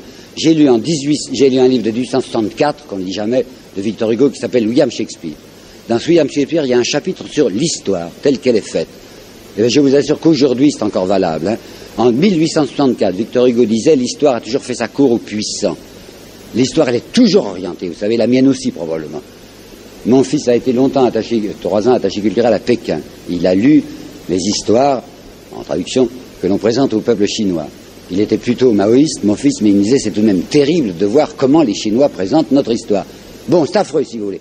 Mais est-ce que vous croyez que nous, les histoires que nous lisons dans notre Occident, quand il est question de la Chine, par exemple, quand il est question des boxers, hein, vous savez, de l'insurrection des boxers, c'est aussi scandaleux que la manière dont Mao présente l'histoire occidentale.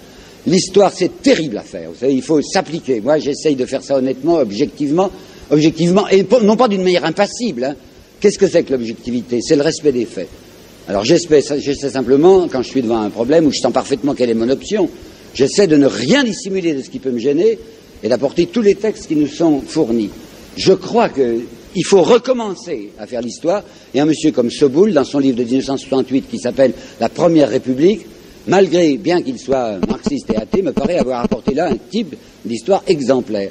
Quand j'ai essayé de raconter l'histoire de 1870, dans les 3 bouquins que j'ai fait là-dessus, eh ben, moi j'ai essayé de faire aussi de l'histoire honnête.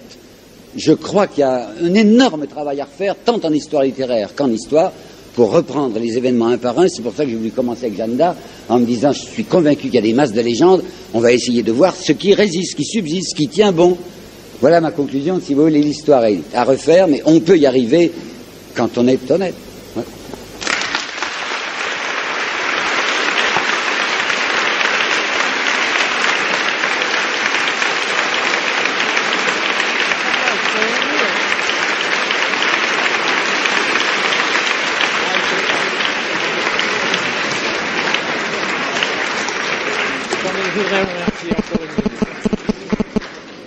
Monsieur Guillemin, je vous demanderai de me laisser être l'interprète du nombreux public qui, ce soir, vous a si chaleureusement soutenu par leur applaudissement. Nous espérons tous encore avoir de nombreuses fois l'occasion de vous entendre dans cette salle. Et par la même occasion, permettez-moi aussi, mesdames et messieurs, pour ceux qui ont pris la traduction, je crois ce soir, nos traducteurs méritent aussi un grand remerciement.